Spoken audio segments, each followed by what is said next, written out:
Night gathers on a map. Few have walked with their minds. A map drawn not in continents, but in orbits and shadows. The inner planets sit close to the stove of the sun, their skins warm with daylight and memory. Beyond the belt of stone and dust, past Mars and the long hush of distance, the solar system blooms again into a colder archipelago. Here, the giants keep court, and around them circle worlds that are not quite planets and not quite simple stones. They shine with a modest light, borrowed from the candles they attend. They seem small, and yet they carry inside them rooms of unimaginable breadth. Beneath their quiet, beneath the frost that armors their faces, something stirs. Salt water turns, minerals breathe. Energy, lifted and pressed by tides of gravity, keeps a low burning. The question takes shape like a silhouette behind ice. What lives in the dark, when the sky is a ceiling of rock, when day and night are only tremors, when the sun is a rumour in a far cathedral of fire? A spacecraft turns its antenna toward Earth and whispers across hours of vacuum. Data arrives like snow, each flake a number, each number a promise. There is a scent of ocean in the ionized dust of a plume. There is warmth where only cold should rule. There are patterns that resemble the restless signatures of geology, and sometimes chemistry that looks like breath. The smallest witnesses become the loudest. Grains of ice collide with a sensor and reveal salts, organics, and a memory of pressure. Fractures on a frozen face align with tides that flex and knead an unseen deep. The moons conceal, but they also confess, through cracks, geysers, and the slow rearrangement of their skins. He stands at the window of a laboratory, a silhouette among hums and tiny lights, and he is not a person so much as an emblem for the species that asked the sea to give up its secrets. She tunes an instrument in a clean room where the air is filtered, and her thoughts are not. They are both listeners, translators of faint rumours that drift across 500 million kilometres. The voices they seek do not speak in words. They speak in gravity, in heat, in spectra, in the way photons bend and electrons leap. Each signal is a footstep on a stair that leads downward, into caverns of salt and rock, where time thickens and chemistry has time to try its inventions. Picture a moon the size of a continent, its crust the colour of winter and scars. Its surface holds the quiet geometry of fractures that run like rivers, some sealed by frozen slush, some fresh and tinted by salts thrust upward from the deep. Light skims the ice and scatters into blues that hint at purity, and into browns that betray minerals once dissolved, then lifted. The crust is a lid, but lids rattle when the pot below is alive. Seismic murmurs repeat in a rhythm that matches the pull and release of an immense planet. The ocean trapped beneath is not a pond. It is a world inside a world, tall enough for mountains of water, wide enough for currents that remember seasons that do not exist above. The mind seeks a metaphor and arrives at a heartbeat. Gravity of a giant squeezes and slackens the moon as it loops through its orbit. Heat is the interest paid on that squeeze, heat that refuses to vanish into the void, heat that threads through the mantle and the ice. At the base of the ocean, rock meets water, and a conversation begins that can last millions of years. Minerals alter, hydrogen is freed, methane may be born, and gradients of energy grow like ladders for molecules to climb. No sunlight is required, no sky is needed. Wherever water stays liquid, wherever energy flows through it, chemistry startles itself into complexity. Silence does not mean emptiness. A glacier can feel noisy with its own pressure. An abyss can host rivers without air. In the black, creatures on Earth learn to dine on the heat of the planet, to breathe chemicals rather than light. If that can happen here, under a thin blue atmosphere and above a core that still simmers, what might happen there, under domes of ice that never melt at the surface, with a fuel of tides that is patient and relentless? The question swells, not only about life, but about strangeness.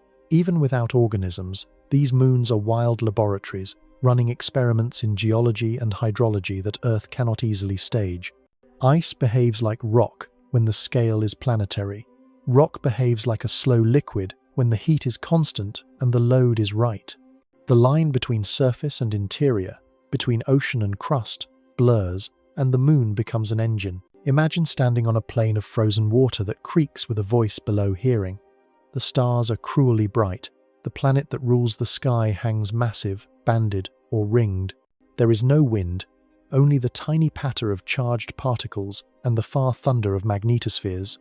A fissure nearby exhales a glitter that rises into a faint arc and returns as snow, and each crystal is a messenger returning from the underworld. To breathe here is to acknowledge that elsewhere, underfoot, pressure, and salinity write stories with currents and eddies. Perhaps chimney-like towers climb from the seafloor, exhaling warmth and minerals in turbulent plumes. Perhaps gypsum and silica precipitate in quiet fans. Perhaps tides slap at under ice cliffs and carve caverns as wide as cities. The mind is tempted by hope, but hope is not evidence.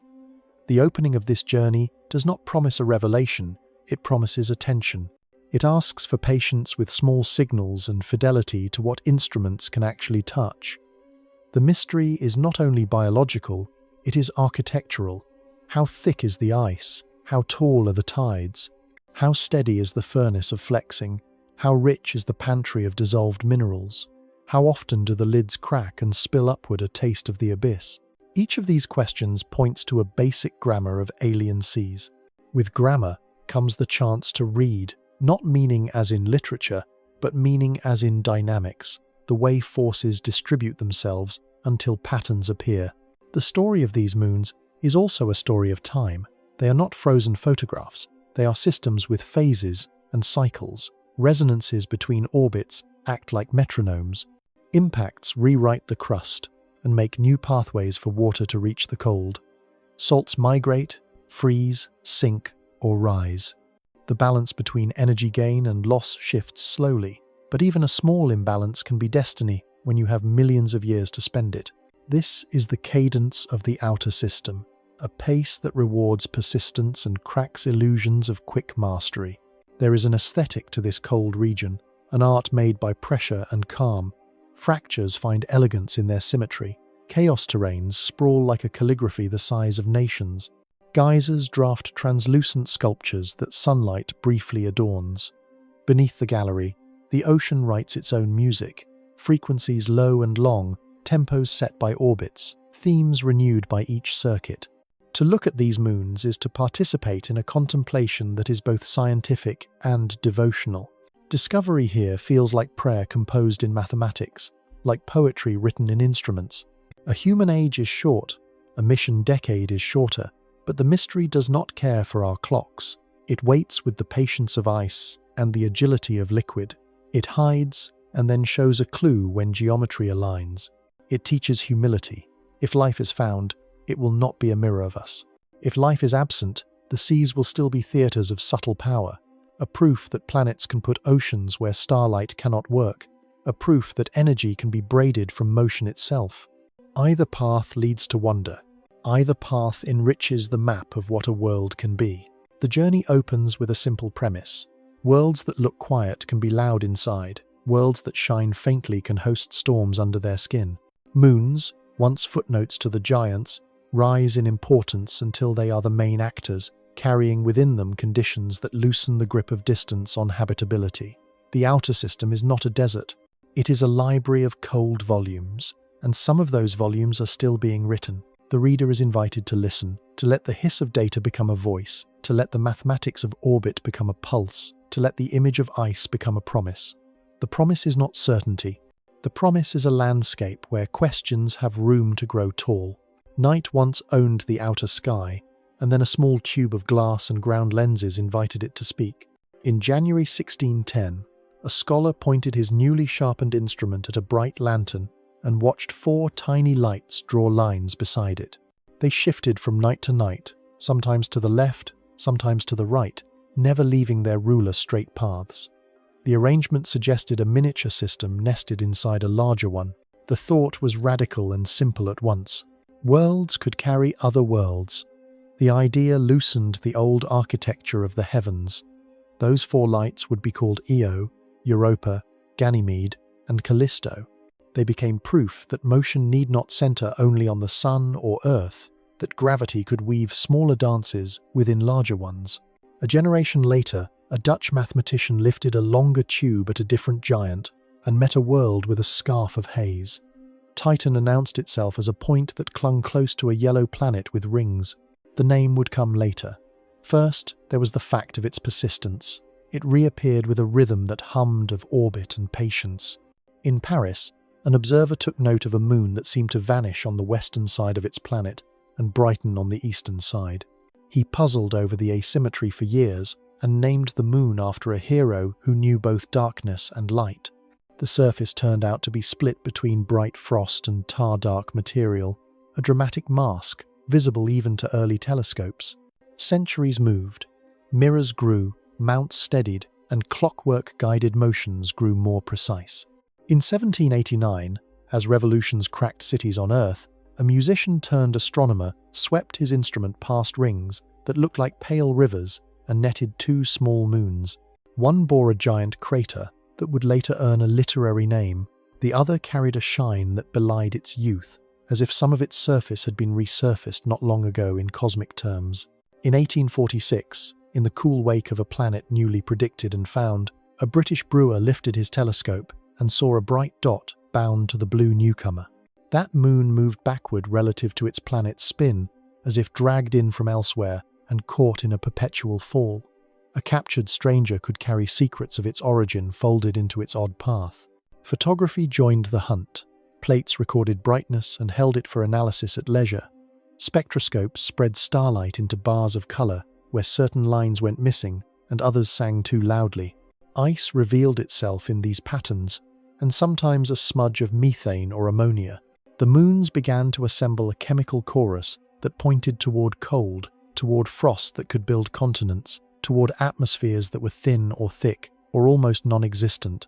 Observers plotted orbits with care.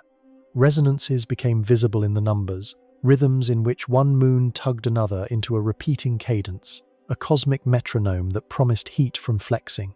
Robots took the next steps. In 1979, a pair of spacecraft drifted close to the giant with 4 famous attendants. Cameras found a world paved in sulfur, where volcanoes hurled plumes higher than Mount Everest. That furious place turned expectations inside out. Another world nearby shone with the clean geometry of ice fractures that looked young, as if refreshed by forces below. A third wore grooves like music on a record, parallel trackways carved by tectonics that operated in slow motion. The fourth looked like an ancient battlefield of craters, barely softened by time.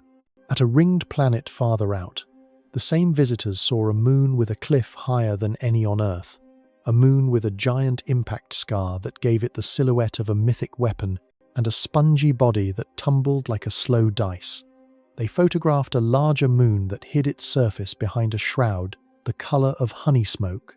One night in August 1989, a final swing past the outermost blue planet revealed a landscape of nitrogen ice and dark caps, and faint columns rising from sunlit edges.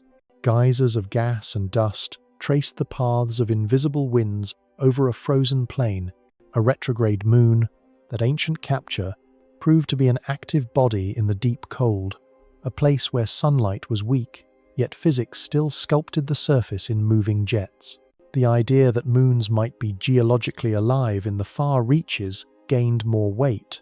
Heat could be mined from motion, chemistry could be driven without a warm star, and landscapes could change in slow breaths. In 1995, a new emissary arrived at the Kingdom of the Four Lights. It fell into orbit and became a patient visitor. Instruments found the signature of an iron heart inside the largest moon, strong enough to hold a magnetic field of its own. That was a surprise in a world smaller than a planet yet behaving like one. Another companion displayed chaos terrain, where plates of ice had broken, rotated, and refrozen, the frozen equivalent of a raft field that had been forced apart and reassembled. Surface salt splashed color into cracks. Something beneath pushed upward and rearranged the crust. The smallest of the 4 continued to erupt, painting itself anew in brilliant yellow and black. The outermost remained a testament to deep time, its oldest scars still visible. The quartet offered a full spectrum of planetary adolescence and age. In 2004, another mission unfolded around a planet with rings like carved light. Radar pierced the haze of the large moon found by the Dutch mathematician. The instruments mapped shorelines and heard the echo of dunes. In January 2005, a compact probe fell through the orange sky and found pebbles of ice shaped by flowing liquid and river channels etched into a plane. The liquid was not water, but methane and ethane, humming through cycles of evaporation, transport, and rain. In orbit above, the mothership turned its gaze to a smaller moon with bright stripes and dark lanes near its south. What looked smooth at first dissolved into fractures that breathed vapor. Jets erupted from tiger-striped canyons. The plumes fed a pale ring and dusted neighboring surfaces with snow. The sensor that tasted those grains found salts and simple organics.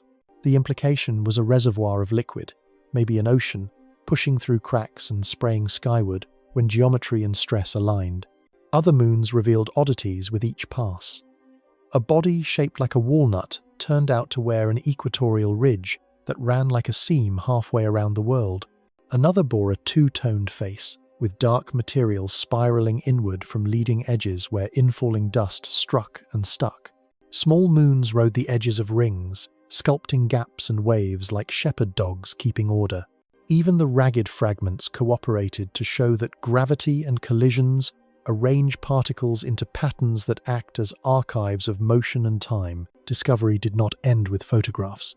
Gravity science measured tiny tugs that spacecraft felt as they flew close by, reconstructing interior layers from minute changes in speed. The distribution of mass inside these bodies showed shells and oceans, cores and porous ice. Magnetic field measurements detected how conductive layers responded to the changing magnetospheres they crossed, again hinting at saline water beneath the crust. Thermal instruments found warm stripes and points, places that bled heat into space faster than they should. Evidence accumulated like frost on a window, tracing the shapes behind the glass. Names became stories. Io burned with prisons of sulphurous fire. Europa kept a quiet elegance that hid tension and restlessness. Ganymede rose to planetary dignity with a field of its own. Callisto held the memory of bombardment like an old archivist with a wrinkled face. Titan spun weather under a hood and kept seas that returned starlight as a dull sheen. Enceladus became a nocturne of white ice and faint breath. Iapetus split itself into bright and dark, as if honoring that early observer's puzzle with a permanent answer. Miranda folded its surface into ovals and chevrons as though half melted and refrozen. Triton drifted backward against the flow, alien and active. Each acquired a character that informed the questions scientists asked and the instruments engineered to listen. And yet the thrill rested not only in the list of wonders but in the dawning method. Telescopes began the story with light gathered by glass. Flybys supplied the shock of proximity and the first maps. Orbiters added patience and could watch for seasons and subtle change. Landers and probes tasted and touched. Together, these strategies composed a grammar for meeting distant worlds. The moons were not background detail for their planets. They were texts in their own right. The discovery phase matured into a relationship, one in which each revisit refined the questions. What is the thickness of ice? How saline are the buried seas? How strong are the tides? How young is a fracture? How frequently does a plume rise? These queries traced a path from wonder to quantification without losing the fragrance of awe. In time, catalogues grew heavy, with new smaller moons captured in digital surveys. The giants were not solitary monarchs but hosts to bustling courts. Some bits were collisional shards, others were ancient prisoners. Their eccentric inclinations and lopsided orbits wrote the autobiography of each system. Every edition altered the probabilities for encounters and tides, for impacts and ring feeds. The map of the outer system became a web of influences, a place where discovery meant connecting works in progress rather than unveiling static scenes. The journey of naming and seeing had turned wandering points into neighbours. The strangest moons stepped out of anonymity and displayed scars, breaths, and rhythms. Instruments learned to ask precise questions of ice and rock. History turned into prediction, preparation, and the quiet courage to approach again with better ears. Discovery, at its finest, had transformed the night from a silent audience into a speaking cast. For a long season in the history of ideas, a rule sat on the desk of every thinker who cared for worlds. The rule felt elegant and unavoidable. Habitability belonged to a region of distance, a ring around a star where water could pool on a surface under open sky. Anything much farther than that ring would be a museum of ice, a place where landscape slept and chemistry froze in incomplete gestures. The first close looks at distant moons, and the measurements that followed, pulled that tidy premise apart. The shock did not arrive as a single shout. It arrived as a sequence of quiet contradictions that refused to fit the old map. A small world wrapped in sulfur proved to be the most volcanic object known, a body that erupted with a force that mocked its size. The expectation had been simple. Small bodies cool fast, lose their ancient heat, and become stone archives. Instead, tides from a giant planet kneaded the interior, turning orbit into furnace. The lesson was blunt.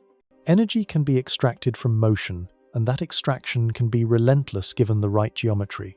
The simplification that only large worlds stay geologically alive could not survive contact with that evidence.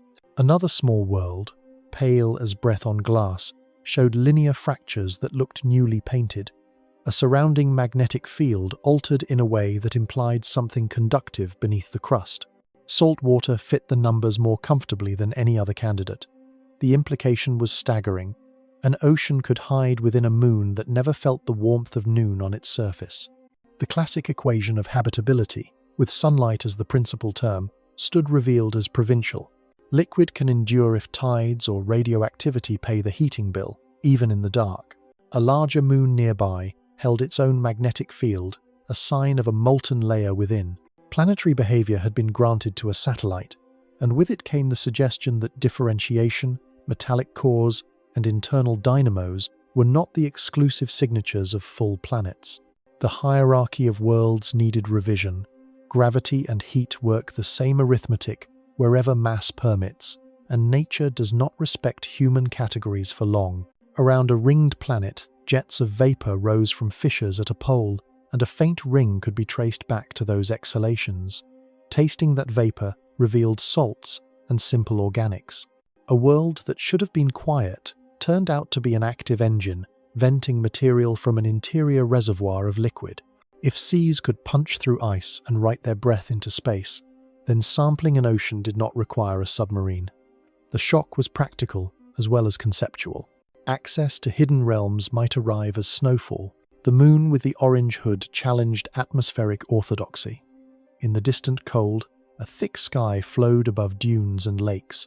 Hydrocarbons took water's role and ran a parallel climate, with clouds, rain, rivers and seas that were clear in radar but dark to visible light. A working meteorology without liquid water at the surface proved that climate is a theory of phase change and pressure as much as composition. Worlds can invent weather from materials that freeze on Earth, and the word sea need not imply water, to be honest. Farther out again, a captured moon skated backward in its orbit and yet displayed jets of nitrogen gas rising from sun-warmed cliffs.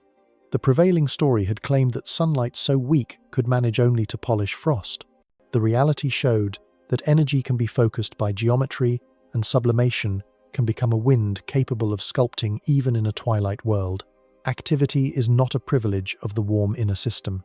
It is a conversation between materials and small gradients played out over patient timescales.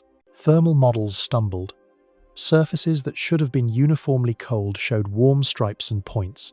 Rough calculations of radiogenic heat output could not match the observed flux. The missing term became tides again, but this time the mathematics had to admit complex pathways. Heat could be generated, transported, trapped, and released in patterns that depended on fractures, porosity, and the strength of ice under different pressures. The interior of an icy moon became a labyrinth of phases, with ice acting like rock, water acting like lava, and salts acting like antifreeze without betraying the larger structure.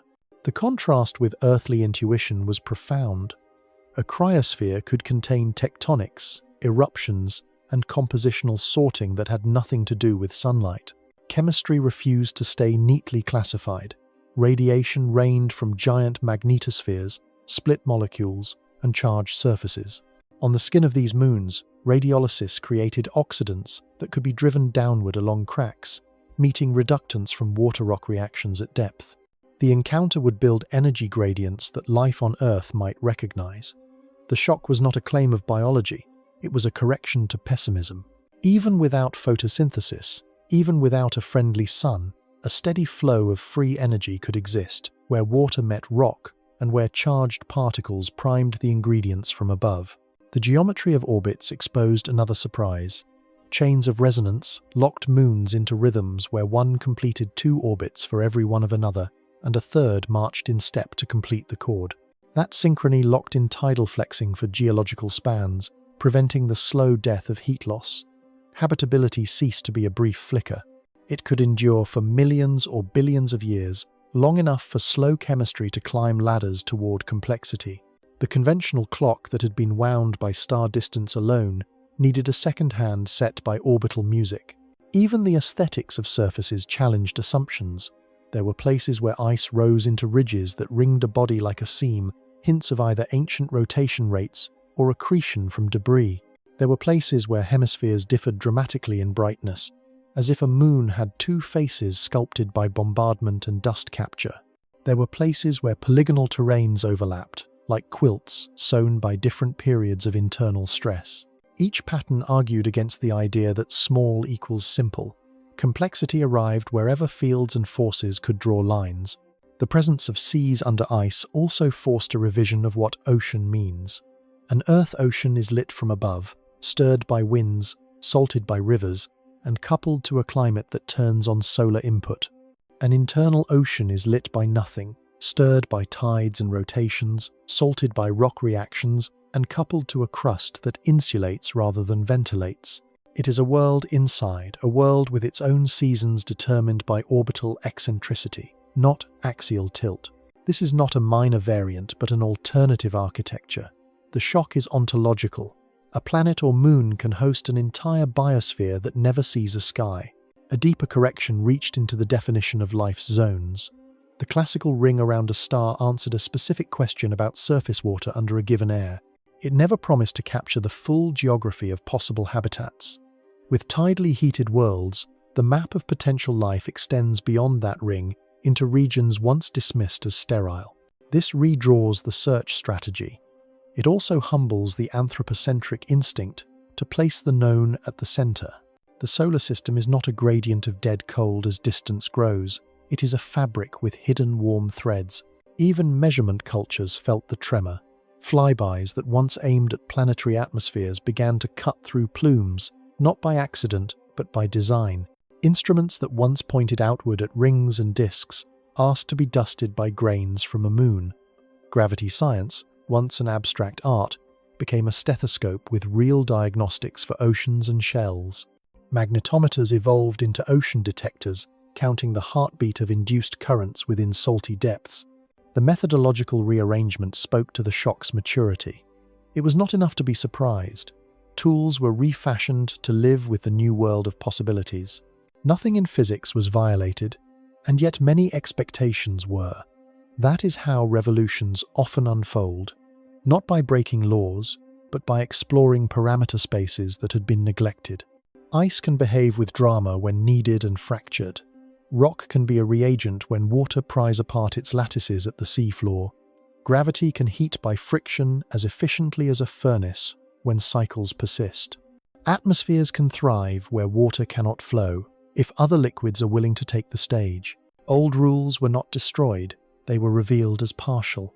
The shock has a moral that lives beyond numbers. It suggests that nature prefers abundance to rarity when configuration allows. Seas need not stand under stars. Weather need not taste like rainwater. Volcanoes need not root in continents. Worlds invent variety from a small set of forces, then repeat it across scales and distances. Surprise becomes the most reliable pattern. For any listener who had believed distance from the sun was destiny, the lesson is clear. Destiny in this system is shaped by resonance, by capture, by composition, by the stubborn patience of heat, and by the willingness of matter to try another arrangement when pressed. Numbers replaced impressions as instruments grew confident enough to cross-examine ice and shadow. A magnetometer traced minute twists in invisible lines and found signals that rose and fell with the changing orientation to a giant magnetic field. The pattern fit the behavior of electricity moving in a shell of salty water. Conductive layers respond like tuning forks when a field sweeps past. The response carried the fingerprints of depth and salinity. From such curves, an ocean's existence matured from a guess to a measurement that could be argued and replicated. Gravity experiments added a second witness. Spacecraft velocity shifted by tiny amounts during close passes, the Doppler tone sliding by fractions of a note. Those slides turned into maps of mass hidden within. Where ice thickened, speed told one story. Where liquid pooled, it told another. Together, magnetic whisper and gravitational tug drew a cross-section of worlds no human could touch. Thermal eyes searched for warmth, a little brighter than the background, and found it stitched along fractures and clustered at odd corners. Heat flow refused to spread evenly, preferring lineations that aligned with the stresses of tides. Bright ribbons near a pole on a small icy moon showed the engine's exhaust ports, thin places where the interior could vent. Instruments that tasted the jets learned that grains carried salts, carbon-bearing molecules, and even tiny silica particles with sizes that implied growth in hot water under pressure. Such particles do not crystallize at random. They tell of fluids that roared through rock at temperatures high enough to strip and reshape the mineral lattice. A seafloor was advertising vents where rock and water react with vigor, a theater in which reducing power is born and chemical gradients steepen into usable form. Another experiment relied on light of stars seen through a haze. When a moon with a thick sky passed in front of a distant sun, the starlight thinned while crossing layers at different heights. The rate of dimming changed with color. From those changes came pressure profiles and temperature ladders. Methane and nitrogen revealed their proportions and motions. Seasonal shifts crept into the data as years passed, and the angle of sunlight altered atmospheric circulation. Lakes near the poles appeared full or empty in radar images depending on the epoch. Irregular shorelines traced volatile budgets. Depth soundings by radio echoes measured seas that could drown skyscrapers. Wave heights came from subtle glints in the backscatter, proving that wind camps on those alien coasts, often in a calm mood and occasionally in a whispering breeze. On a larger ice world, the magnetic signature spoke of a global ocean, but not an even one. Induced currents varied with location, hinting at a depth that thickened under certain provinces and thinned under others. Surface geology obliged with a matching aesthetic. Bands and ridges crowded regions where models predicted enhanced tidal flexing. Chaos plains mapped to places where the shell might be weakest, as if convection below had brought warm ice to bruise the underside of the crust. Spectra of surface frost carried stains of evaporites that likely rode up with brines. The ice did not simply crack. It transported composition upward, painted the fractures, and then sealed them again with refrozen slush. A moon with its own magnetic field told a different kind of secret. Field lines wrapped around it in shapes that planetary bodies usually claim. The strength of the signal required a liquid metallic region within. Molten iron or alloy rolled in slow currents, turning rotational energy into a protective cocoon. The existence of a dynamo under an icy surface proved that satellites can retain planetary vigor. It also established a scaffold for radiation belts that then bathed neighboring moons. That rain of charged particles would become a manufacturing plant for oxidants on the surfaces of nearby ice, a production line that could feed chemistry downward through cracks. Radio and plasma instruments described the electrical weather around rings and satellites. Ions flowed like invisible rivers, guided by magnetic channels. Where plumes rose, the plasma changed its composition, betraying the origin of the fresh material. Electrical currents closed along field lines, lighting up auroral ovals. Some ovals had shapes altered by the presence of conducting oceans beneath crusts, a glow indirectly sculpted by water 100 kilometers below. Electrodynamics had become a lens through which the hidden could be seen. Libration measurements refined the understanding of shells. If an outer crust flexes independently of the core and ocean, the wobble of a rotating moon follows a different script than if the whole body is rigid. Optical tracking of surface features from one pass to another and radar tone shifts combined to read that wobble. Results pointed to decoupling between shell and interior in certain cases, a hint that liquid layers are continuous and not just patchy pockets. A free shell gliding over an ocean helps fractures open and close with tides, a mechanism that pumps and vents on predictable schedules. Composition maps grew richer with each revisit. Water ice carried absorptions that changed across terrains. Ammonia hydrates appeared in some lanes, a clue that antifreeze recipes might vary regionally. Carbon dioxide clung to cold traps in patterned patches. Organic solids, dark and inert, drifted in from ancient cometary debris and painted leading hemispheres. Where those coatings were thin, fresher ice shone. Where they were thick, albedo fell, and surface temperatures rose a fraction, enough to alter sublimation rates and thus drive slow migrations of frost. This choreography of brightness and heat steered dunes on the largest hazy moon, aligned by winds that obeyed both topography and Coriolis forces.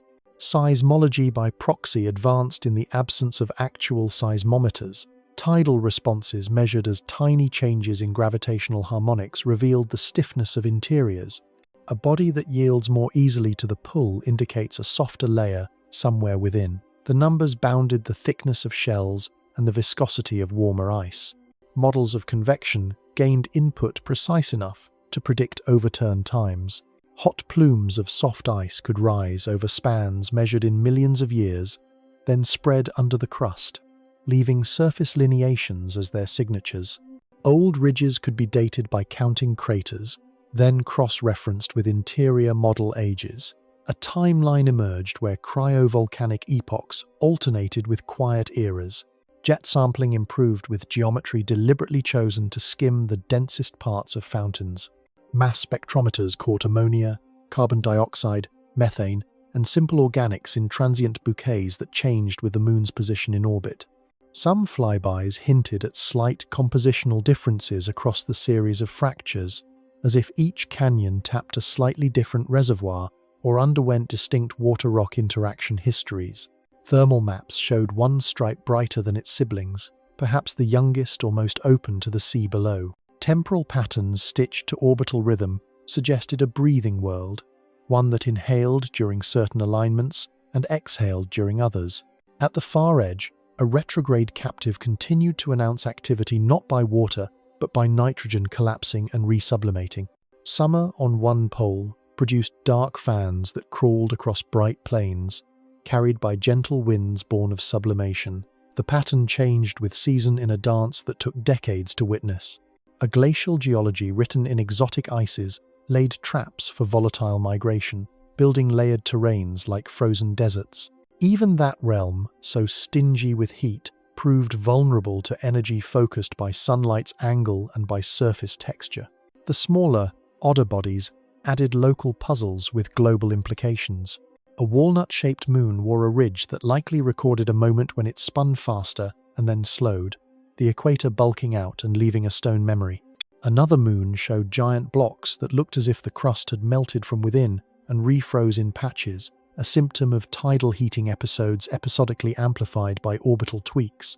A two-toned world displayed a runaway albedo effect, where captured dust darkened one side, warmed it slightly, and encouraged more volatiles to sublimate and migrate away, further darkening the surface in a feedback loop.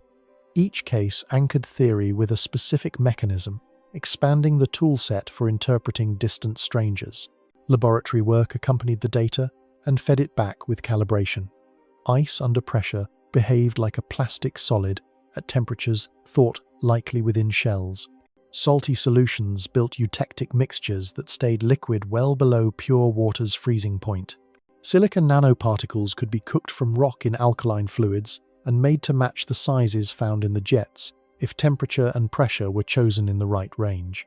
Radiation experiments on ice foils created oxidants in yields sufficient to matter, and diffusion tests showed that brines could ferry them downward through fractures during warm cycles.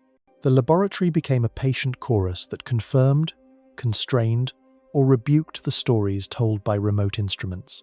The picture that took shape from these lines of evidence was not a simple revelation but a layered atlas, Oceans lay under ice in more than one world.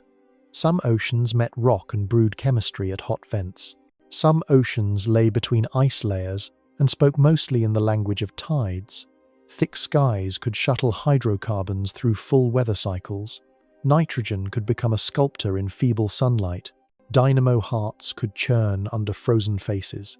Electrical storms of plasma could write scripts on surface chemistry that then dripped inward as nutrients for deeper reactions.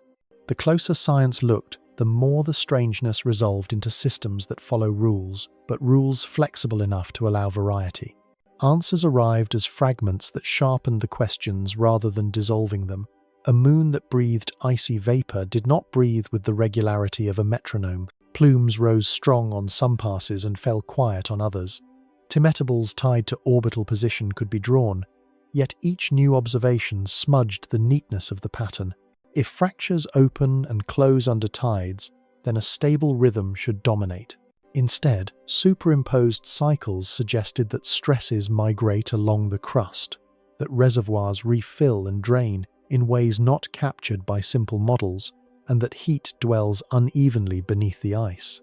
The geometry of canyons that vent could be young in parts and older in others, a mosaic of ages that forces the interior to supply variable pressure at localized throats. A breathing world began to look less like a set of pipes and more like a living delta with channels that shift. Heat budgets refused to balance. The measured power flowing from polar stripes exceeded what radiogenic decay could plausibly provide in such a small body. Tidal heating held the prime suspect card, yet even with resonance holding the orbit in an eccentric state, the predicted dissipation fell short. The missing watts might hide in a feedback between warm ice and fracture permeability, where sliding and melting reduce resistance and allow more flexing, which then produces more heat.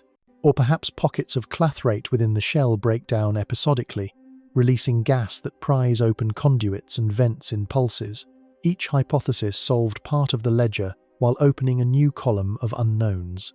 A tiny moon that should have cooled into silence instead paid a bill with a currency not fully counted.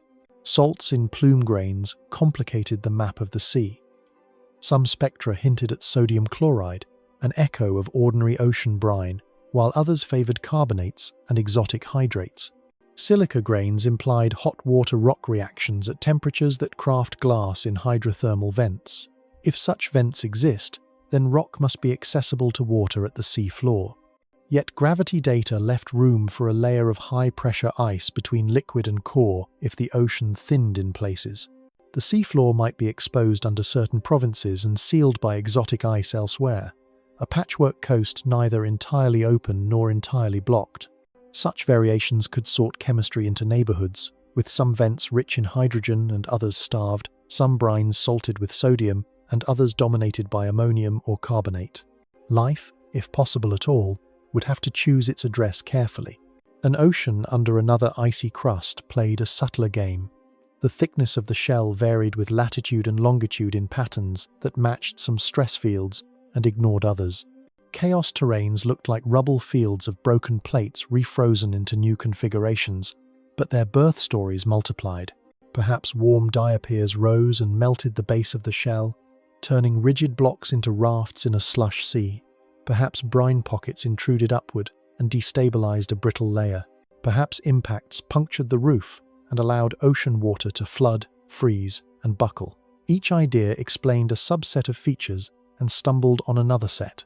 The absence of obvious cryovolcanic domes argued one way, the chemistry along lineae argued another, and the distribution of pits and lenses suggested a third. Redox bookkeeping introduced a delicate tension. Charged particles grind oxidants into surface ice, planting oxygen and peroxide in the topmost grains. Cracks are highways for these oxidants to travel downward during warm cycles, yet ice is a stubborn insulator, and the journey is long. If oxidants reach the sea in sufficient quantity, they could feed metabolism by meeting reductants born in water rock reactions at the floor. If they do not, the ocean would starve slowly in chemical darkness. The rate of delivery depends on fracture lifetimes, on how often the shell is churned, and on whether brines transport cargo efficiently before refreezing. The numbers could support a feast or a famine, and both cases fit different readings of the same data. A moon heavy with its own magnetic field raised another layer of puzzles. The dynamo demanded fresh energy in the deep interior, probably from a churning metallic ocean or core. That activity would influence heat flow upward into the ice above. Regions near magnetic anomalies might see different radiation environments as well, altering the manufacture of oxidants and the aging of surface frost. The interplay between deep metallic weather and shallow icy seasons began to matter in ways no one had anticipated when the first maps were drawn. Moons that once seemed to be simple shells over water revealed themselves as stacked worlds, each layer interacting with the others through fields, heat, and chemistry. A hazy giant among moons kept its own paradox close. Methane filled the air and fell as rain, ran as rivers, and gathered in seas.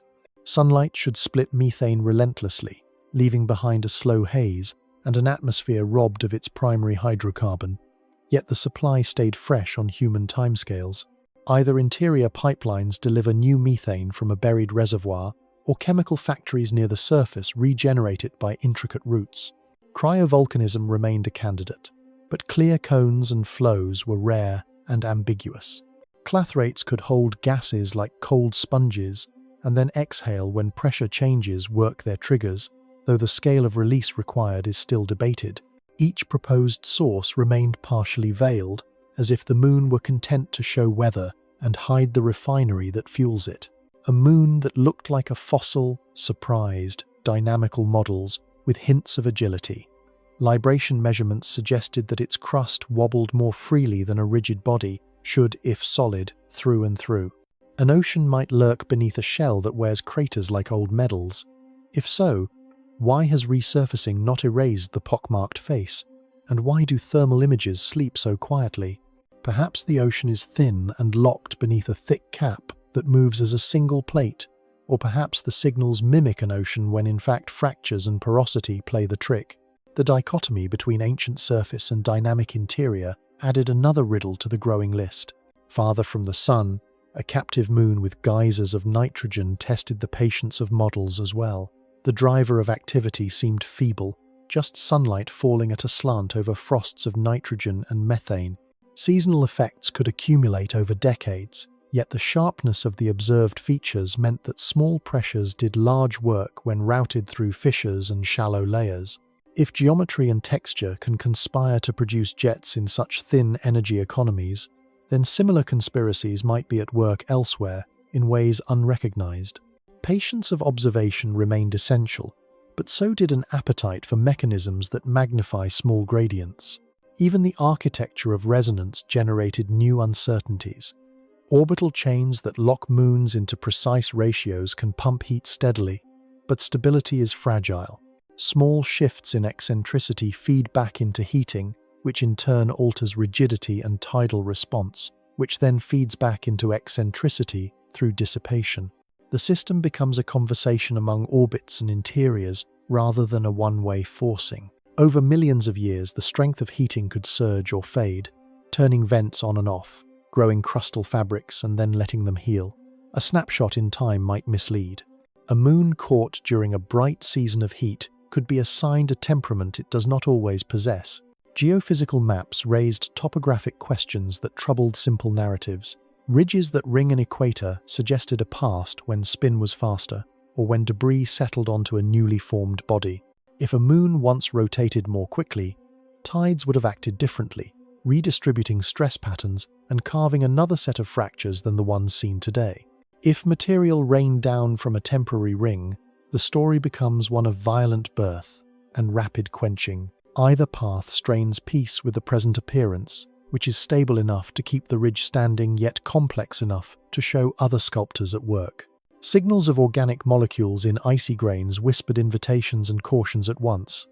Simple organics are easy for physics and chemistry to make, especially under irradiation. The stranger molecules that would thrill any listener are still faint and hard to distinguish from instrument artifacts or contamination. Abiotic roots can mimic patterns that would look alluring if found on Earth. Ratios among certain compounds or isotopic signatures can discriminate between life and geology. yet sampling through a jet or across a surface grain bed offers only brief tastes under strict constraints. The fear of false positives stalked every interpretation, reminding researchers that the most wondrous claim must walk on the firmest legs. Laboratory verifications overlapped, but did not seal every debate. Ice mixtures under pressure behaved as predicted in some ranges and as tricksters in others, changing viscosity with impurities in ways that scrambled convection models. Silicon nanoparticle sizes matched hydrothermal recipes at certain temperatures, but left rival pathways viable. Radiation experiments reproduced oxidant yields in the lab, yet scaling those yields to a battered surface that heals and is buried proved messy. Even success in a flask can shadow its own limits when scaled to a moon that has the patience of ages. The mystery deepened not by retreating from measurement, but by multiplying constraints. Oceans existed, yet their chemistries diverged. Heat flowed, yet in channels and pulses that resisted accounting. Weather thrived in an atmosphere without water, yet the source of the vapor stayed hidden. Surfaces looked ancient while interiors hinted at motion. Resonances provided clocks that kept time and occasionally changed their tempo. What began as a simple question about water and energy matured into a branching inquiry about how many ways a small world can arrange its layers and still act alive. In such a terrain of partial answers, humility became a method as much as a virtue. Instruments had to be tuned to catch whispers rather than shouts. Models needed to bend without breaking, to admit that parameters slide and that systems keep memories of their own past states. The strangest moons taught that nature prefers hybrid solutions. A vent can be driven by tides and moderated by clathrates. A sea can meet rock in one province and high-pressure ice in another. An atmosphere can be fed by geology and recycled by chemistry at the surface. The deepening of the mystery felt less like losing a path and more like entering a forest where the trunks parted just enough to suggest many trails. Explanations gathered like constellations, each theory a bright point connected by lines of logic across dark uncertainties. The first cluster concerned heat, since warmth composes the overture to all other possibilities. One pathway traced the arithmetic of tides. Eccentric orbits stretch and relax a body rhythmically, dissipating energy as internal friction. The yield depends on the rigidity of ice and rock, the thickness of layers, and the distribution of fractures that act as valves for stress. A second pathway invoked obliquity tides, born when a spin axis tilts and precesses, adding new harmonics to the kneading. A third spoke of viscoelastic feedbacks, where warming softens material, which then deforms more, which then generates additional heat. Together they painted a heater with dials that can self-adjust, capable of surges and lulls over geological time. Chemistry supplied a second constellation, where water meets silicate rock in the presence of heat and pressure. Serpentinization transforms olivine into new minerals while releasing hydrogen. That hydrogen is a versatile currency, able to drive reduction of carbon compounds and power metabolisms known on Earth in deep seas. If carbon dioxide is present, alkaline conditions can precipitate carbonates and build vent chimneys that act as catalytic scaffolds. Add a suite of trace metals and the stage grows richer. In this view, an ocean's vitality depends not only on salt and temperature, but on the freshness of rock supply, the porosity of the crust, and the persistence of fluid flow through reactive pathways. A third set of ideas addressed the oxygen problem in icy seas. Surface irradiation manufactures oxidants in the uppermost grains. Cracks, brine films, and convective overturn could ferry those oxidants downward to meet hydrogen-rich waters rising from the floor. Several models proposed seasonal or orbital pulsing of this transport. Thermal stress might repeatedly open pathways, flushing the ocean in episodes rather than a steady drizzle. If the cadence matches the timescale of microbial growth and dormancy, then a delicate balance could emerge, with ecosystems waxing when oxidants arrive and waning as they are consumed. Even in absence of life, that redox economy would determine mineral phases, pH, and the inventory of dissolved gases. Atmospheric puzzles invited parallel speculation. In methane-rich skies, the persistence of the gas against photolysis called for sources that could outpace loss. One explanation imagined vast clathrate reservoirs in the crust, cages of water ice holding methane under pressure. Subtle changes in temperature and stress would liberate the gas in slow leaks or episodic burps. Another turned inward to cryovolcanism, where pockets of volatile-laden slush rise and vent, blurring the line between eruption and seepage. A bolder suggestion ventured into biology, with methanogens recycling hydrogen and carbon into methane at rates sufficient to maintain the balance. Discriminating among these demanded isotopic ratios and spatial patterns, for abiotic and biotic factories tend to leave different fingerprints. Surface architecture posed its own riddles with candidate answers. Band and ridge terrains on large icy moons could be the signatures of basal convection cells pushing warm ice upward, spreading it laterally and allowing refreeze to sculpt paired ridgelines. Chaos fields might originate when ascending diapirs melt the shell's base, turning rigid plates into rafts that jostle and refit on a slurry. Double ridges could form as briny material intrudes and repeatedly freezes along fractures, heaving the flanks with each cycle. A sparse alternative drew on shallow lakes within the shell, perched reservoirs that freeze from above, pressurize, and then collapse, leaving hummocky rubble as a fossilized slushquake. Origins of certain anomalies summoned histories written in dynamics.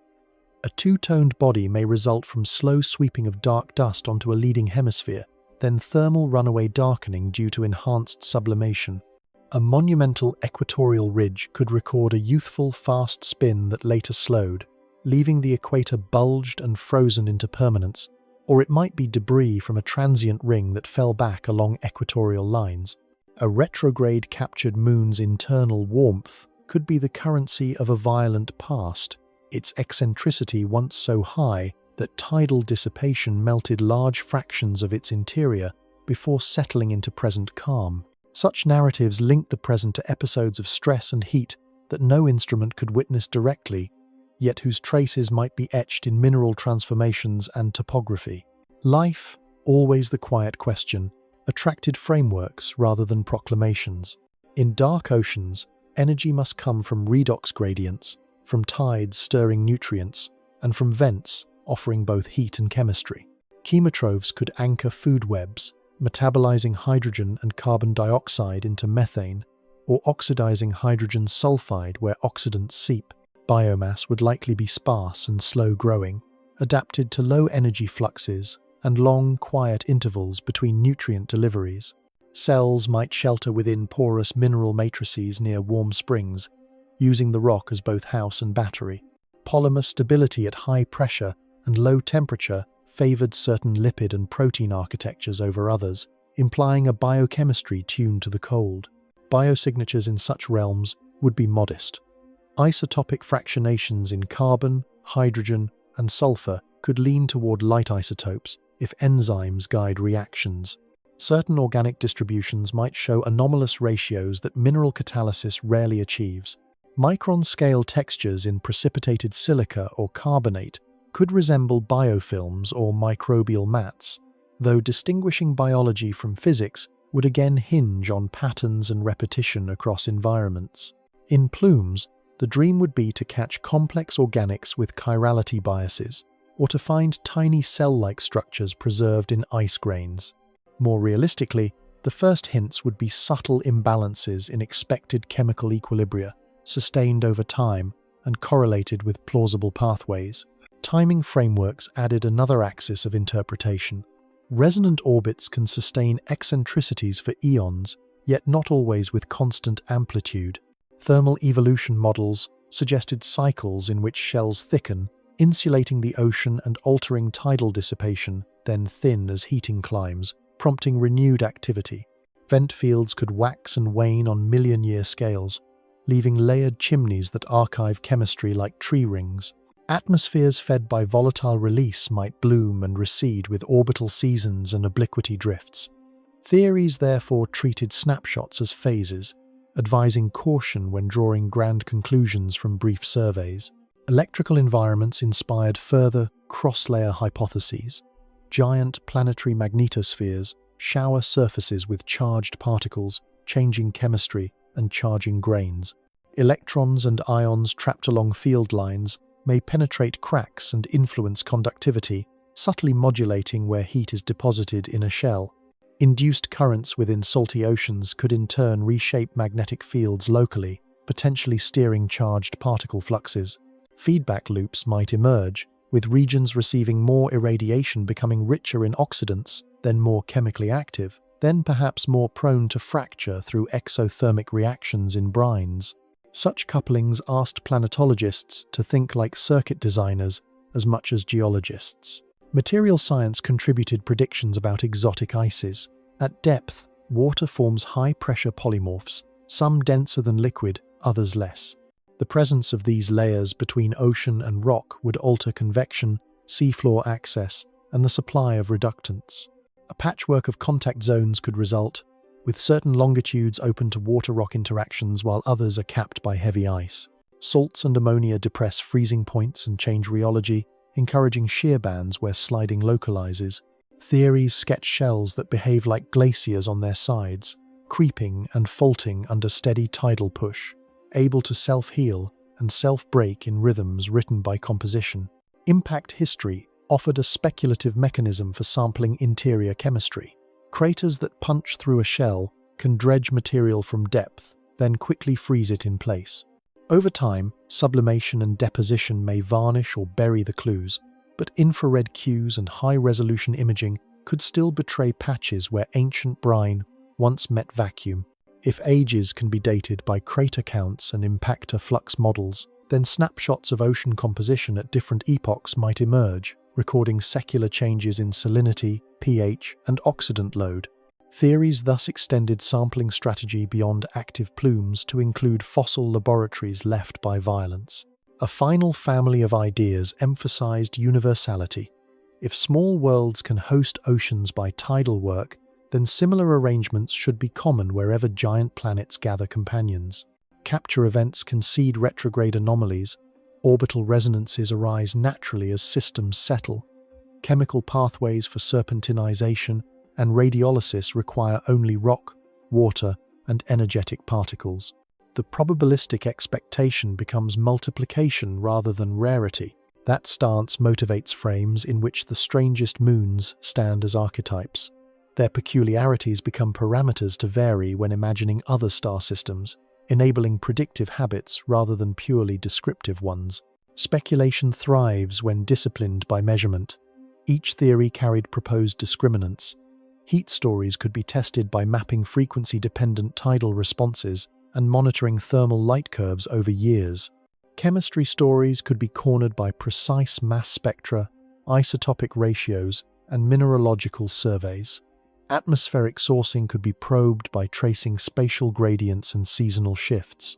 Life frameworks demanded patience with incremental anomalies rather than instant proof. The landscape of thought did not seek a single master key. It preferred a ring of keys, each fitted to a different lock, all turning toward a larger door that may open only with concerted, cumulative effort.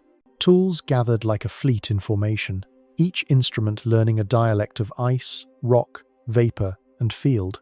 The plan was simple to say and difficult to live. Fly close, listen hard, touch what can be touched, watch for cycles that hide inside longer cycles. The work began with orbits set not for scenery, but for diagnosis. Trajectories threaded through magnetospheres to let electric and magnetic instruments read the hidden conversations between moons and charged particles. Paths skimmed over poles where fractures concentrate, then swept down along equators where tides write different signatures. Timing mattered as much as place. Repeated passes under different geometries allowed patterns to separate from accidents. Magnetometers became stethoscopes for invisible seas. A shifting planetary field moved past a moon and induced currents within any conductive layer. The returning signal arrived as slight bends and kinks in the measured lines. High sensitivity and slow drift stability turned those bends into numbers for ocean depth and salinity. Paired with gravity science, the picture gained dimension. Radio links between spacecraft and Earth functioned as precise rulers. As a craft hurtled past a moon, tiny accelerations betrayed hidden mass variations. The Doppler tone of the downlink shifted by millimeters per second, which in turn sketched the thickness of ice, the pooling of liquid, and the relief of buried terrain. Radar sounders pressed deeper. Long wavelength pulses dove into ice and returned from internal layers. In the echoes lived brightness and delay, clues to brine pockets, accreted ice, and possible lakes within shells. Reflection strength mapped impurities, delay mapped depth. Coherent processing across many orbits sharpened the image until subsurface lineations emerged like X-rays of a frozen ribcage, where surface roughness confounded echoes, synthetic aperture methods rescued detail, and where absorption grew steep, patience through repeated looks brought a little more depth. Thermal imagers traced the exhalations of hidden engines. Infrared eyes mapped warmth along fractures and across planes. Time series readings separated steady background from flares. Cracks that vented only during certain orbital alignments revealed themselves as living valves. A line that glowed 1 month and faded the next became a clock hand for interior pressure. Coupled with high-resolution cameras, thermal maps guided the choreography of close passes, positioning samplers to intersect the densest parts of rising plumes. Dust analyzers learned to read snowflakes of salt and glass as if they were pages torn from a book. When a plume grain struck a target plate at several kilometers per second, the impact vaporized a tiny cloud that instruments weighed and sorted by mass. Time-of-flight spectrometers picked out sodium, chlorine, carbonates, and organics in ratios that told stories about the source waters. Laser desorption modes tasted fragile molecules without burning them to fragments. With each fly-through, data accumulated on grain sizes, charge, and composition, allowing models to infer vent temperatures and the chemistry of water rock meetings far below. Mass spectrometers prepared for heavier detective work. Some carried pre-concentration traps, tiny cold fingers that could hold faint molecules until enough had arrived for a confident measurement. Others brought microfluidic labs that derivatized organics to expose chirality. If amino acids existed, a chiral bias would hint at processes dominated by biology rather than serendipity. Fragmentation patterns under controlled energies provided fingerprints that helped distinguish abiotic syntheses from pathways that tend to repeat in living systems. Stable isotope ratios promised another line of separation, with slight enrichments or depletions in heavy isotopes pointing toward fractionations hard to achieve without enzymes. Cameras carried more than lenses, navigation targets, context for every other measurement, and motion fields of hazes and snow all depended on unflinching eyes. Long exposures captured faint curtains over poles. Short bursts froze geyser jets and measured their heights. Stereo pairs built digital terrains where slopes could be read like paragraphs. Subpixel registration across months revealed surface drifts measured in centimeters, the subtle creep of frost, and the gradual collapse of pit. In scenes where light was scarce and angles severe, algorithms coaxed contrast out of shadow, giving voice to details that sunlight only grazed. Plasma and radio instruments measured the weather of fields. Ion composition told when a plume had seeded the local space with water group ions or organics. Electron densities traced corridors where gases escaped to the magnetosphere. Radio occultations through atmospheres drew temperature and pressure profiles by listening to how a carrier signal bent and slowed. While such techniques had matured around planets, their artistry was now applied to moons, where scale and subtlety demanded every increment of precision. Landers and probes reshaped ambition. A descent into a thick sky promised actual pebbles underfoot and the murmur of winds against a microphone. Meteorology packages could log humidity, pressure, and methane drizzle hour by hour, season by season. Portable laboratories would heat scooped material to release volatiles, run them across chromatographic columns, and weigh them with compact spectrometers. Laser Raman systems would identify minerals in situ, reading the language of bonds without destroying the sample. Ground-penetrating radar mounted on a rover would peer under dunes and shorelines to find buried channels and ancient strand lines. Each instrument was chosen not for weight alone, but for what question it could close enough to matter. Seismology longed for a role.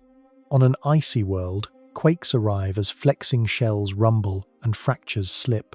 A small network of geophones could record wave speeds that reveal layer thicknesses and the presence of liquid.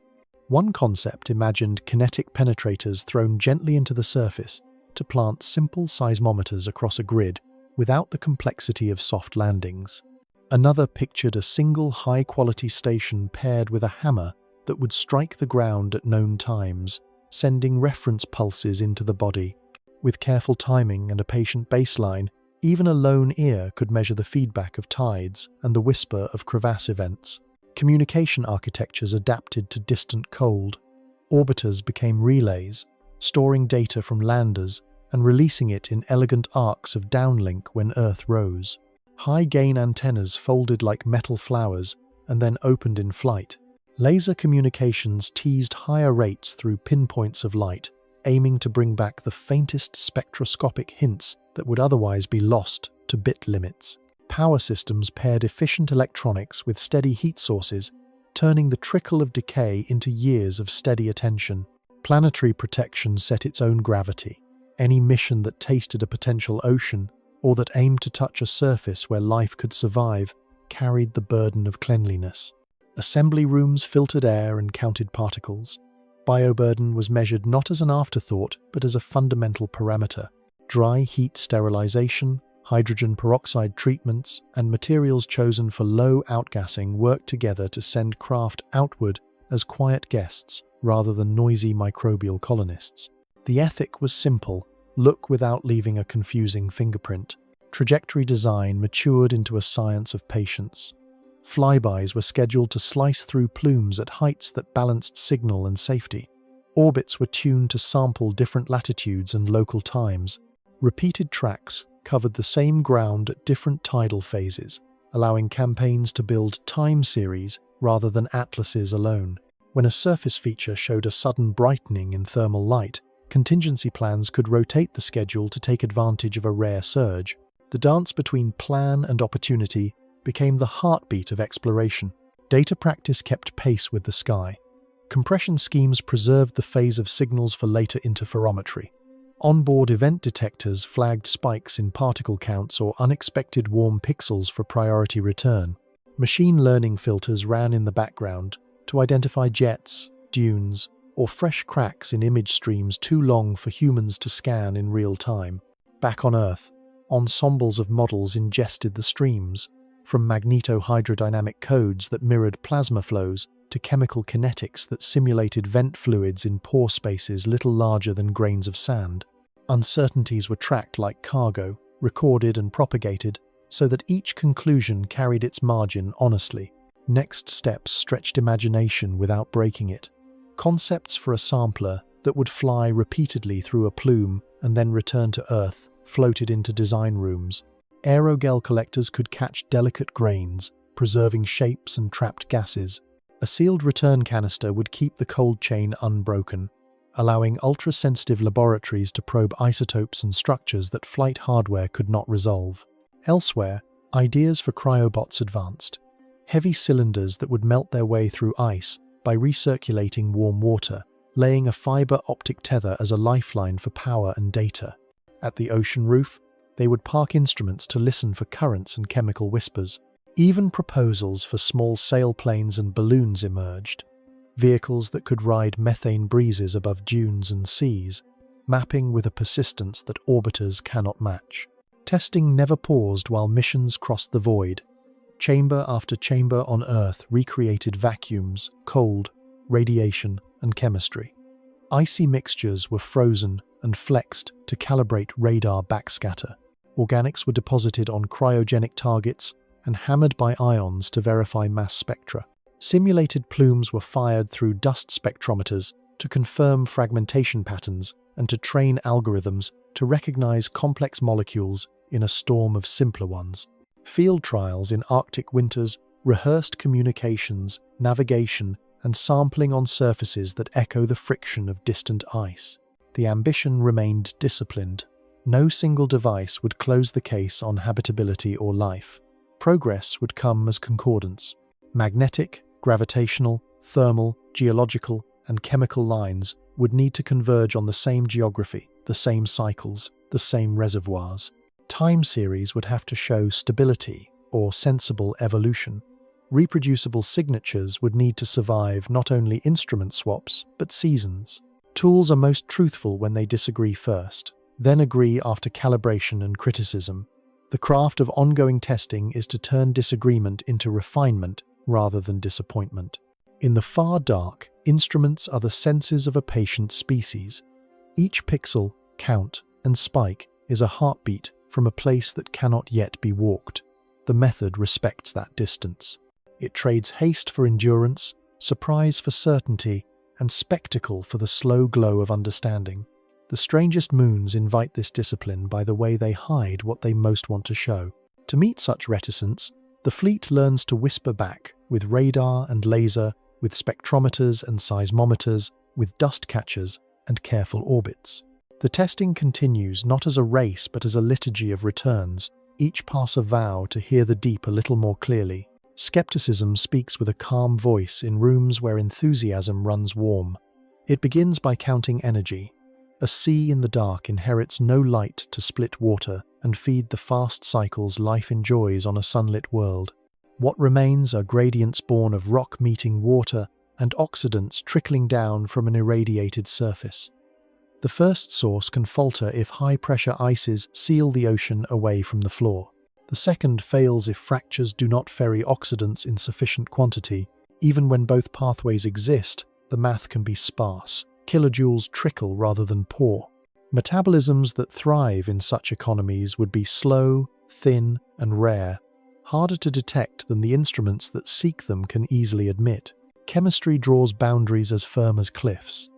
Water under high pressure holds gases poorly, limiting respiration that relies on dissolved partners. If pH climbs into the strongly alkaline, certain metals drop from solution and deny enzymes their cofactors. If pH falls, acid attacks the very polymers a cell would need to endure. Salinity matters in subtler ways. Brines lubricate shells and depress freezing points, but they also strain molecular machines that must remain flexible. Phosphate scarcity could pinch metabolism at its neck, for phosphorus is both skeleton and spark in many biochemistries. On a world where phosphate binds into insoluble minerals at the seafloor or scours away during formation, the ocean may stay chemically young in the worst sense, with ingredients present yet poorly arranged for life. Time can be an ally or a thief. In cold oceans, reaction rates crawl. The slope of temperature dependence governs not only abiotic synthesis, but also any hypothetical metabolisms that try to run. Oceans locked beneath thick shells evolve slowly as a rule. If heating flickers with orbital cycles, the vents that could nurture fragile ecosystems might switch on and off on million-year scales. Communities cannot count on stability in such a schedule. Vessels of rock fill and empty. Conduits seal, nutrients pulse, and then fade. The sum might be a series of starts that never cross thresholds, experiments in chemistry that reach complexity and then drift back to simple by erosion and dilution. False signals multiply in such places. Organics can arise without life when carbon-bearing ices and rocks meet heat, pressure, and catalysts. Fischer-Tropsch-type reactions generate hydrocarbons across a wide range of conditions. Radiolysis produces oxidants that later recombine with reductants in patterns that mimic metabolic balances when seen through a narrow window of data. Silica particles grown in hot alkaline water do not require microbes to set their sizes. Even the chirality that would be a powerful hint can be biased by mineral surfaces that favor one hand over the other during synthesis. Each alluring ratio or pattern can be cast in non-biological molds. The burden of proof is heavy on any claim that leaps the line from chemistry to life. Sampling pathways complicate the picture further. Plumes do not guarantee faithful representation of an ocean. Water can fractionate as it rises. Volatile gases may escape first and change the chemistry of what remains. Salts can precipitate along the walls of fractures, painting the conduit and filtering the brine. Clathrates can trap and later release gases that record the history of storage rather than the conditions at the vent. If grains picked up by a spacecraft come from shallow reservoirs, Their composition becomes a mixture of deep and near-surface processes muddied by phase changes. In such a blend, the subtleties that would speak clearly in a controlled sample dissolve into noise. Contamination travels in both directions. Instruments that pass through jets may seed the source with chemicals shed from their own surfaces. The more sensitive a measurement, the more vulnerable it is to a fingerprint brought from home. On the return side, high-energy particles and ultraviolet light alter compounds in the plume while they arc through space. The chemistry that the mass spectrometer reads is a moving target that decays between birth and detection. Corrections can be modeled, but never fully proven for every molecule of interest. Skepticism insists on margins and demands that they be wide. Geology can imitate biology in the slow dramatics of surface change. Fractures that brighten and fade in thermal maps need not breathe liquid in a living sense. They can be valves for a physical system of stress and release. Chaos terrains can build from the mechanics of slush and convection without invoking a biological agent. Dunes move under gentle winds that know only methane and nitrogen. Lakes fill and empty by weather alone. To a lens eager for signature behaviors, the temptation to see intention in rhythm is strong. Discipline is the art of accepting pattern as pattern without granting it agency. Different worlds present distinct refusals. A thick hydrocarbon sky at cryogenic temperatures offers a solvent with weak polarity. Many of the tricks that make water a forgiving medium for life do not translate to methane. Molecules cannot rely on the same hydrogen bonding architectures. Membranes that would be fluid and selective in Earth, like oceans, risk brittleness in liquid hydrocarbons. Enzyme analogues that shuffle charges struggle in a solvent that rarely stabilizes ions. Some imaginative chemistries remain plausible, yet every route runs into hurdles of kinetics and structure that demand exotic solutions. Nature can be inventive, but invention must still climb a wall built by physics. In deep silence, seafloors may lack more than heat. Trace metals required for catalysis might be locked away in minerals that do not surrender their cargo under prevailing conditions. Sulfur, a flexible partner in many metabolisms, could be scarce or overly bound. Nitrogen may reach the sea in forms that are energetically expensive to fix. If the inventory of accessible elements is skewed, life faces a nutritional landscape as hostile as a desert. Oceans can be abundant in water, yet poor in what specific reactions need to proceed. Measurement itself can mislead through selection effects. Missions aim at the interesting because time and fuel are finite. A vent that flares at the wrong hour goes undescribed. A quiet region may be overstudied because it is easy to reach. The picture that results is a mosaic with missing tiles arranged by logistics as much as by geophysics. Skepticism advises humility in the face of partial maps.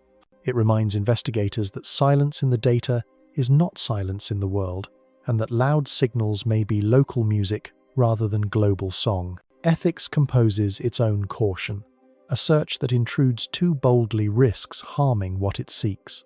If life exists in fragile niches, an instrument with a warm thruster or a drop of oil on a seal could alter chemistry at scales that matter locally. Even without life, environments possess integrity that curiosity must not erase. Methods that favor remote sensing and plume sampling honor that restraint. Drilling through ice with melting heads and heat sources sounds thrilling, yet it must wait behind a gate of assurance that the act will not seed confusion or damage a rare natural experiment. If the seas are sterile, the word sterile misleads. A chemistry that never crosses the threshold into evolution remains a drama of structures assembling and failing, of minerals catalyzing and quenching, of fluids rising, boiling, and cooling, of cycles that record the memory of orbits in crystals. Sterility is not emptiness. It is a different kind of fullness, one where potential energy sloshes against constraints and never quite spills. To a listener who hoped for organisms, the first reaction might be disappointed quiet. A second listening hears what is truly present. Stability maintained against insult. Order negotiated among forces that could break it. Architecture held in place long enough for continents of ice to creep and seas to sway. The discipline of doubt becomes an act of reverence in such places. It refuses to assign life where chemistry suffices. It refuses to compose drama where stress fields explain the motion. It refuses to write a face onto patterns that are beautiful without a face. This stance does not dim wonder. It illuminates another source, the wonder that systems self-organize from simple laws, the wonder that gravity and phase change can build cathedrals of ice, the wonder that a moon with no sunlight on its sea can still sustain turbulence and weather and tide. If someday unambiguous signs arrive, they will stand taller for having run the gauntlet. Ratios will persist across seasons. Molecules will arrange themselves into distributions that physics alone does not favor. Structures will repeat with variations that trace heredity rather than habit. Until then, the most honest path treats every alluring hint as a hypothesis generator, not as a verdict.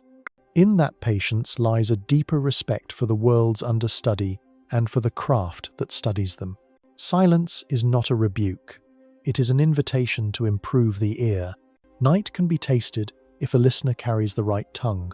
In place of buds and nerves, there are plates that shatter grains into vapor, pumps that ship breath through narrow inlets, and detectors that weigh fragments by how long they take to fly. The setting is a corridor of vacuum moving at kilometers per second. The table is a plume that lifts from fissures in ice, or a skim across the upper air of a distant moon. The meal is brief, a blink inside a crossing that was planned years in advance. Yet in that blink, spectra unfold like recipes. Peaks rise at masses that whisper carbon and nitrogen, sodium and chlorine, water and ammonia. Shapes of those peaks tell whether a molecule arrived whole or as a fragment of a larger guest.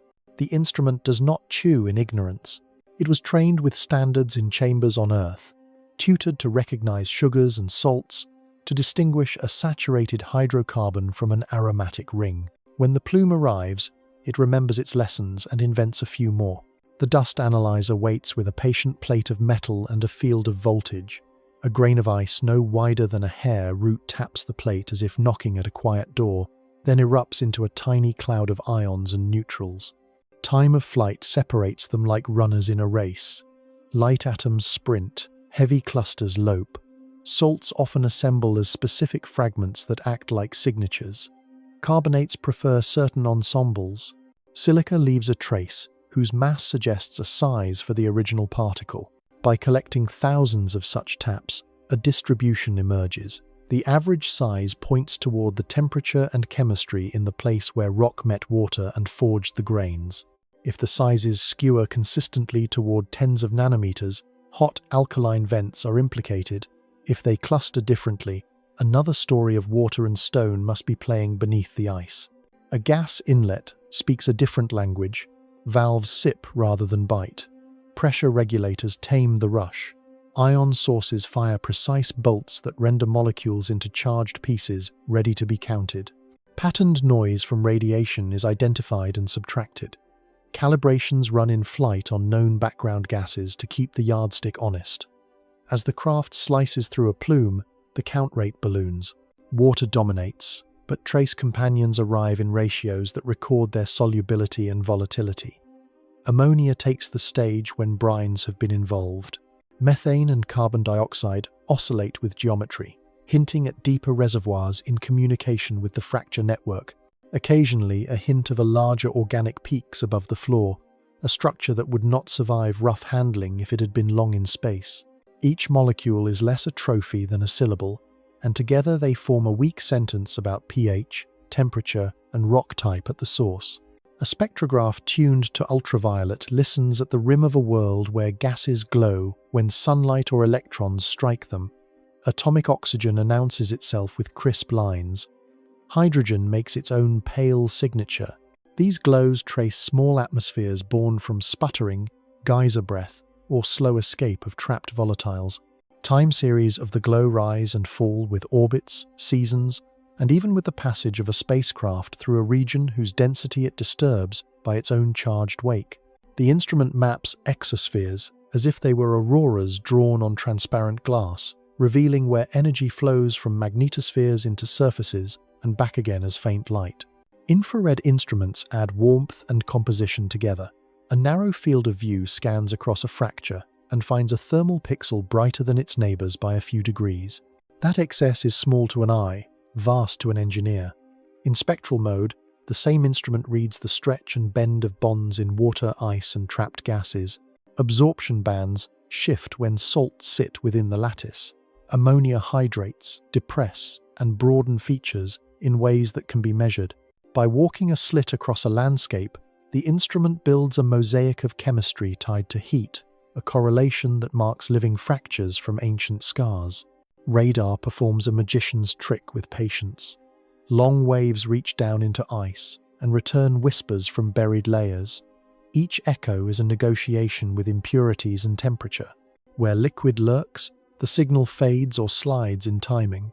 Where brine saturates pores, the return grows mottled and bright.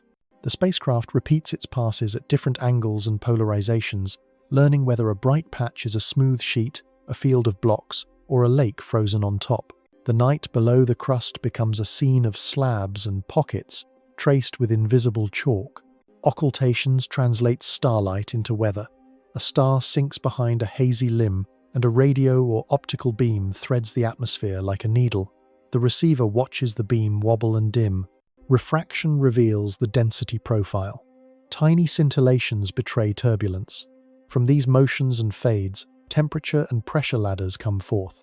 Higher up, the beam is bent by free electrons swimming in plasma, lower down by methane or nitrogen hugging the surface.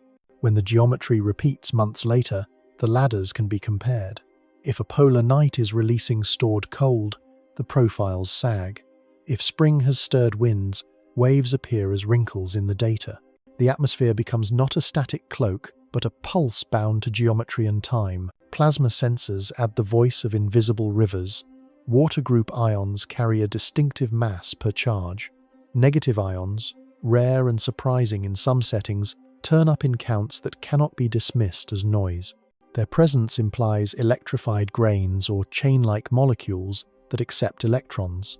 Composition shifts when a spacecraft crosses flux tubes that connect a moon to its giant planet.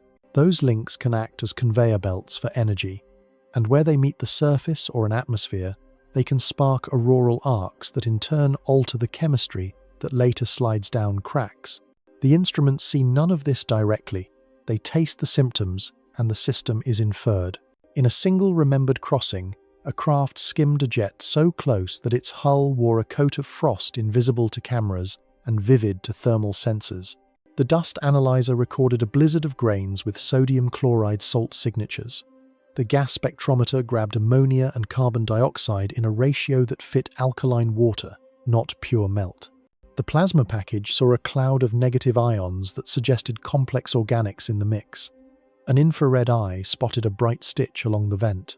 Taken together, without romance, the scene drew itself as a pressurized conduit from a salty reservoir connected to rock, cracked open by tides, and dressed with compounds that water and stone make together when left alone long enough in the dark. Elsewhere, a glide through a thick atmosphere read methane at heights that proved its residence time must be short against sunlight. A radar image catalogued dunes that marched downwind and shorelines etched like maps of a temperate coast. A probe that fell from high measured a gentle drizzle that spattered its instruments and then ceased. Surface stones, rounded and huddled, told their own story of flows frequent enough to sculpt, but not constant enough to erase the silence between storms. Instruments that taste do more than detect. They contextualize. A number carries meaning only when framed by winds, slopes, and the patience of a basin. Even in distant regions ruled by nitrogen frost, tasting continues. Occultations measure a tenuous film of gas that thickens and thins with season. Cameras record moving fans as if someone had drawn dark brushstrokes on bright ice. The dust counter watches for grains lofted by weak jets into orbits that slowly decay back into snow. Remote instruments become meteorologists of a slow world, treating decades as a day and reading change in units few humans use for weather. Across all these scenes, the alchemy is not in a single sensor, but in concordance. That word is not romance, it is method. A salt peak in a mass spectrum without a matching signature in dust is less convincing. A warm stripe without a vapor excess invites caution. A glow in ultraviolet whose timing disagrees with plasma asks for another look. Tasting the night means designing observations so that independent lines cross at the same coordinates in space and time. When that happens, inference earns weight. When it does not, hypotheses soften and adjust. The last act of tasting is humble. Data return to Earth, not as pictures first, but as packets that must be unpacked, corrected, and calibrated. Engineers remove glitches from cosmic rays, align timestamps that drifted by milliseconds, and adjust for the subtle breathing of a spacecraft's thermal cycles. Scientists compare with laboratory runs and ground-based standards. Only then do peaks and bands deserve names. The celebration is a plot quietly saved to a folder with long strings of numbers for a title. In those lines, the night has been tasted and, for a moment, understood. Plans gather in clean rooms and conference halls, sketched first as equations and then as metal. Trajectories are spun on computers until they settle into paths that thread through radiation and time. Spacecraft take shape with instruments that have learned patience. The next voyages are not sightseeing tours. They are interrogations with kindness, missions built to ask precise questions of cold worlds that answer slowly. One orbiter is being readied for repeated, surgical passes over an icy moon whose fractures lace the surface like script. Its antenna can speak across oceans of distance. Its suite includes a magnetometer tuned to catch the faint sway of a buried sea when a changing field brushes past. A radar system will send long pulses into the crust, waiting for echoes that reveal hidden layers, perched lakes, and the thickness of the shell. An infrared spectrometer will map salts and volatile stains along lineaments, tying chemistry to heat. High-resolution cameras will sweep low to read the narrow ridges and bands with enough clarity to resolve their building blocks. Gravity experiments, made from the careful counting of Doppler shifts, will trace mass distributions beneath planes and chaos fields.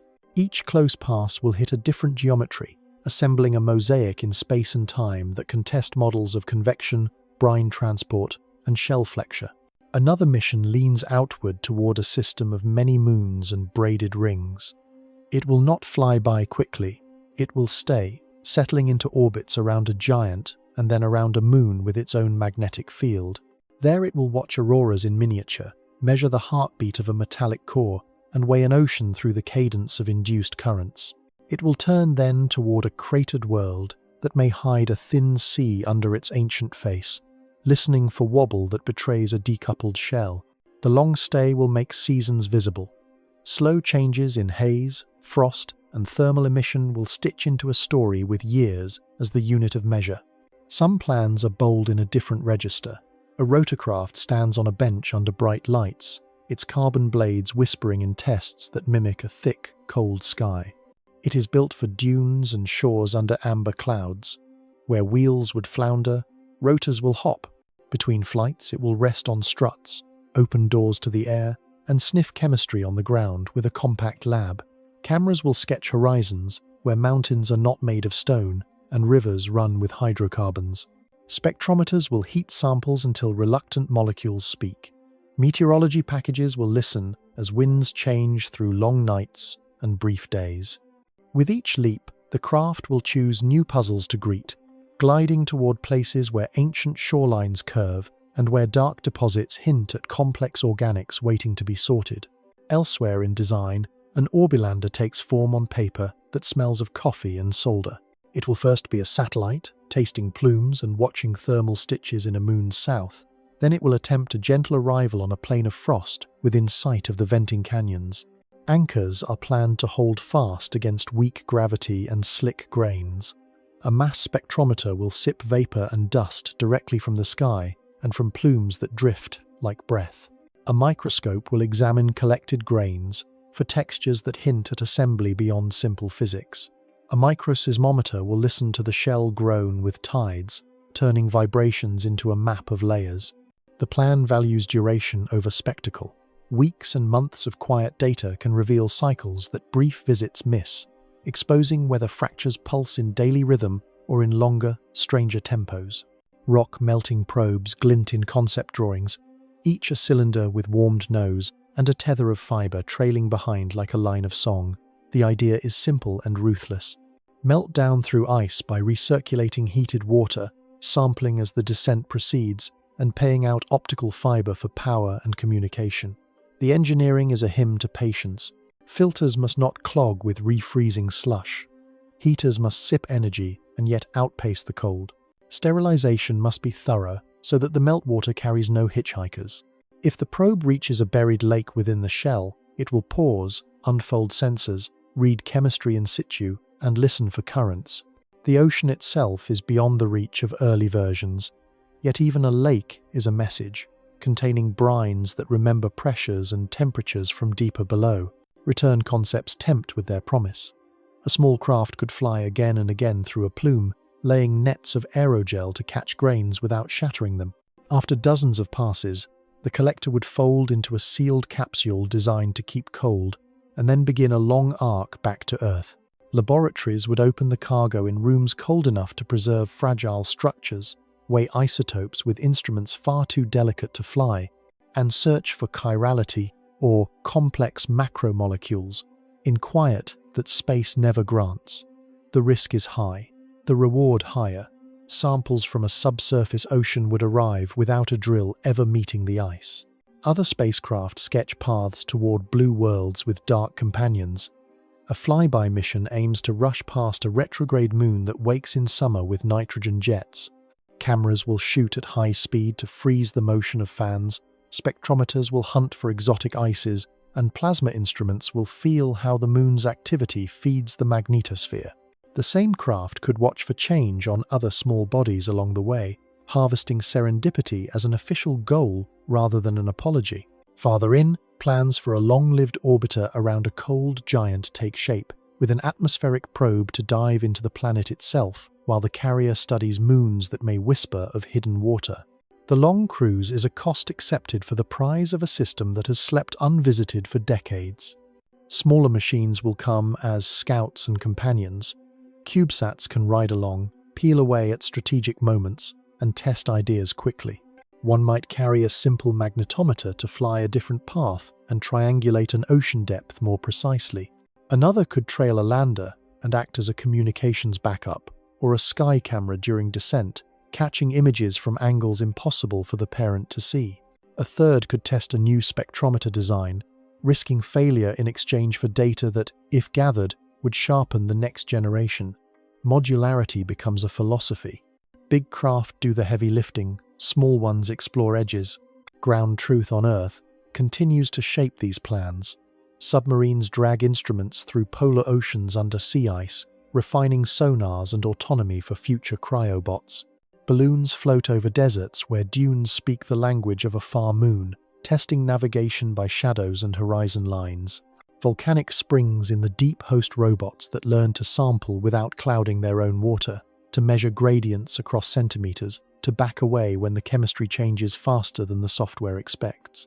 Each rehearsal at home writes a footnote to a future instrument, tightening bolts and ambitions together. Across the fleet, safeguards remain central. Clean room air shivers through filters. Components bake at temperatures that microbes hate. Witness plates ride with assemblies to trap any strays for counting. On the far end, disposal plans avoid collisions with worlds that ask to be left unseeded by Earth. Even during triumph, the path of a dead spacecraft is treated like a vow, a quiet arc into a safe grave among rings or into a giant's clouds. Exploration in these places carries an ethic built into trajectories. Software has become as critical as fuel. Autonomous routines will recognize a plume spike and swivel the inlet in seconds.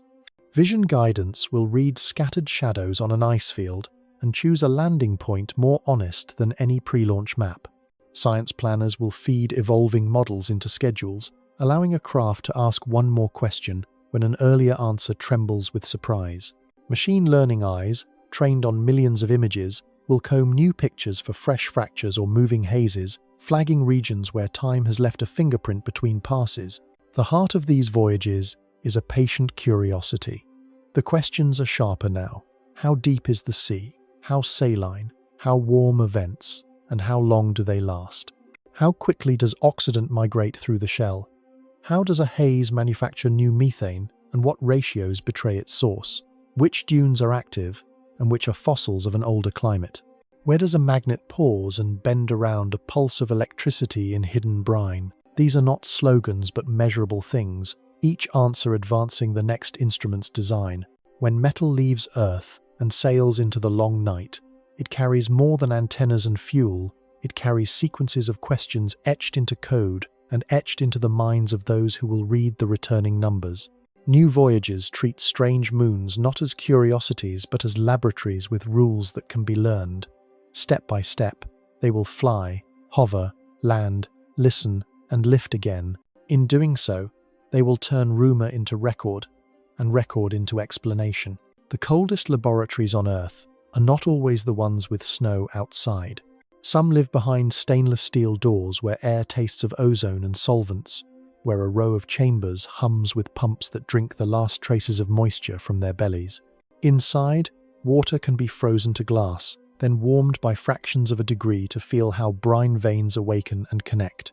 At a bench across the room, a pressure vessel squats like a small planet, its walls thick enough to hold oceans at hundreds of bars. Through quartz windows, lasers thread pale beams into samples while sensors listen for the faint sigh of phase change. The aim is simple to say. Recreate conditions that ice and rock know in distant moons, then ask matter to show its habits. Serpentinization experiments anchor one corner of this work. Crushed olivine and pyroxene meet alkaline water inside steel vessels, heated to temperatures that match warm seafloors under ice. Gas lines carry hydrogen out through traps where its flow is weighed and timed. Acidity drifts are logged minute by minute. Precipitates build along microfractures and are sliced later into wafers thinner than a human hair. Under electron microscopes, mineral grains show halos where the lattice loosened and reknit with water's intrusion. The rate of hydrogen release sets the budget for any metabolism that might feed on it, and the textures tell how long a vent can stay lively before clogging itself with its own children. Nearby, a cryogenic wind tunnel takes a different approach. Its walls glisten with frost. Its fans push nitrogen at densities chosen to mimic an atmosphere far from the Sunday. Grains of plastic and water ice dyed dark are poured into its throat and allowed to settle into dunes.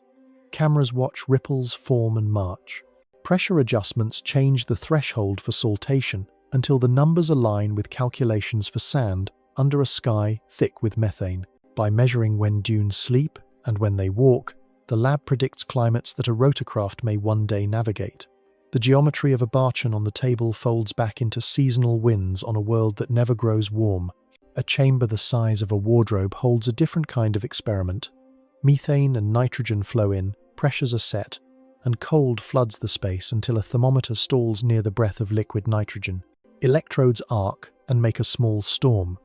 When the gas clears, walls wear a film of dark matter that peels like soot. Chemists scrape it gently, dissolve it in solvents, and weigh the pieces with mass spectrometers.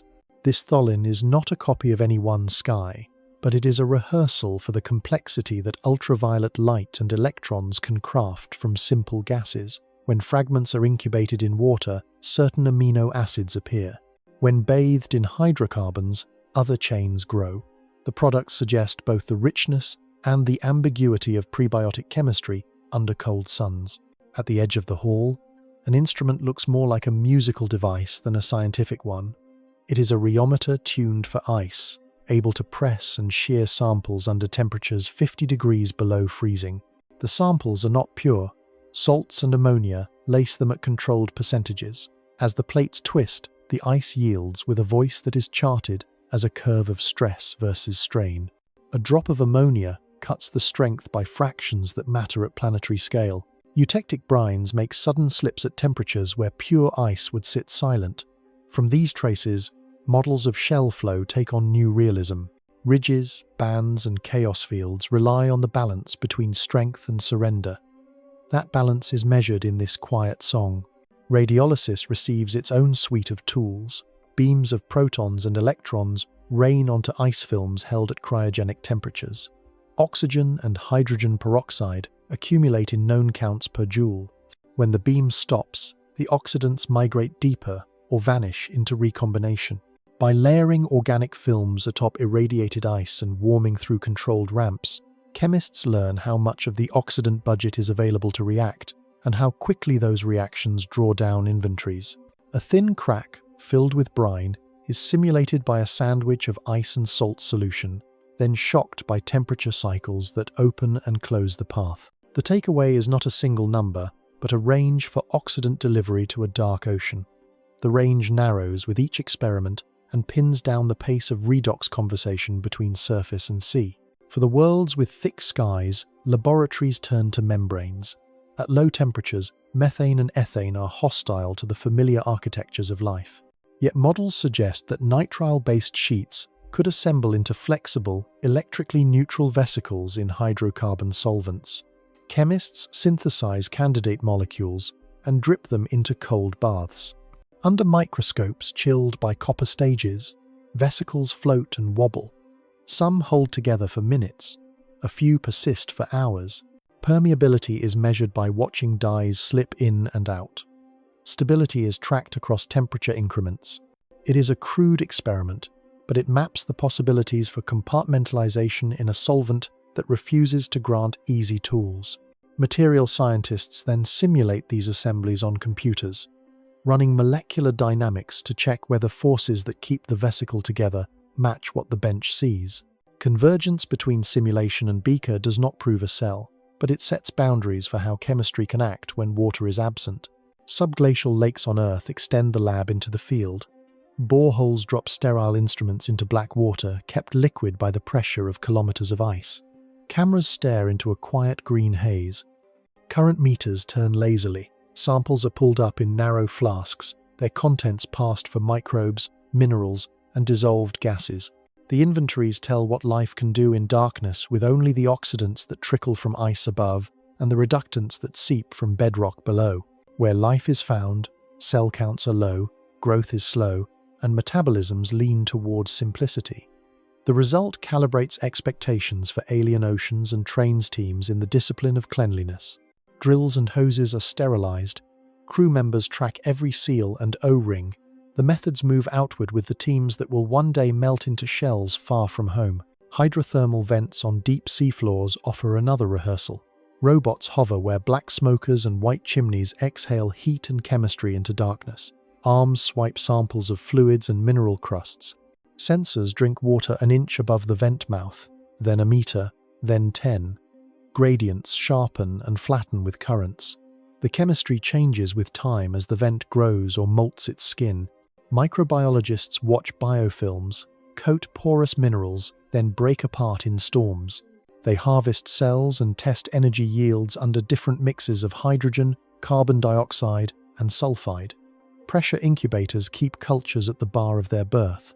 The range of survival becomes a map. That map is folded into scenarios for moons where the equivalent of a smoker may build under ice for centuries, then pause, then restart. Mechanical tests for cryobots fill a hangar near a frozen lake. Tubes of metal slide into drilled shafts and light the ice with lamps shaped as nodes. Cameras look forward and back. Water recirculates while filters trap particles that would otherwise bake onto warm surfaces. Sterilization protocols are rehearsed until they feel like rituals. When a problem appears, a new gasket is cut, a new sealant tried, a new cleaning fluid approved. Every fix is documented. Every residue is measured. The point is not to reach the lake as fast as possible, but to arrive without leaving a confusing trace.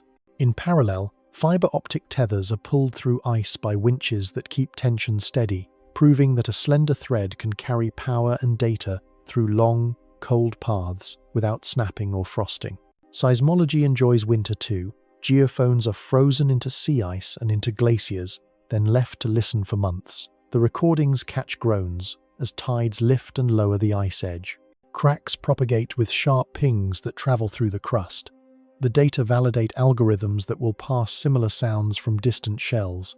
If a cryobot pauses in a buried lake and taps the ice, the echoes it hears can be mapped to layer thicknesses and faults. Those interpretations must be right on Earth before they earn trust elsewhere. Analytical tools finish the chain from field to inference. Raman spectrometers read mineral bonds in a pinch of dust without crushing the grain. NanoSIMS instruments step across a sample and map isotopes at micrometer scales, revealing where carbon is light by fractions that hint at biology. Synchrotrons blast slices with X-rays so bright that valence states of trace metals can be read in minutes. These tools interpret the crumbs that missions will return, or the powders they will heat in tiny ovens. If silica spheres from a moon have sizes that fall in a narrow band, the lab will explain which temperatures and pH values create that band. If organics appear in ratios that defy abiotic recipes, the lab will reveal which reactions are unlikely to be innocent. The discipline of contamination control threads through each scene. Clean rooms rank their air not by scent but by counts of particles per cubic meter. Surfaces are swabbed and cultured. Witness coupons ride through assembly lines and then return for analysis, their films cataloguing what the spacecraft rubbed against. Reagents are certified to parts per billion. Solvents are distilled twice. Gloves are changed not because dirt is obvious, but because statistics say risk rises with time. This culture of cleanliness becomes muscle memory for crews who will build the instruments that lean into plumes and touch frost. In places with permafrost, drill rigs pause over polygonal grounds that pop and settle with seasons. Cores are pulled in long, gleaming tubes. Brine pockets preserved for centuries yield to warm tweezers.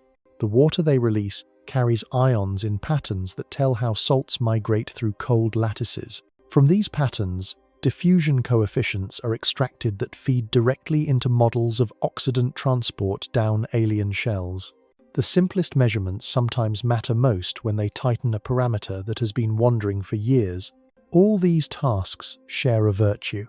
They impose limits as well as possibilities. A pressure test that finds an upper bound on hydrogen yield gives a ceiling for metabolism.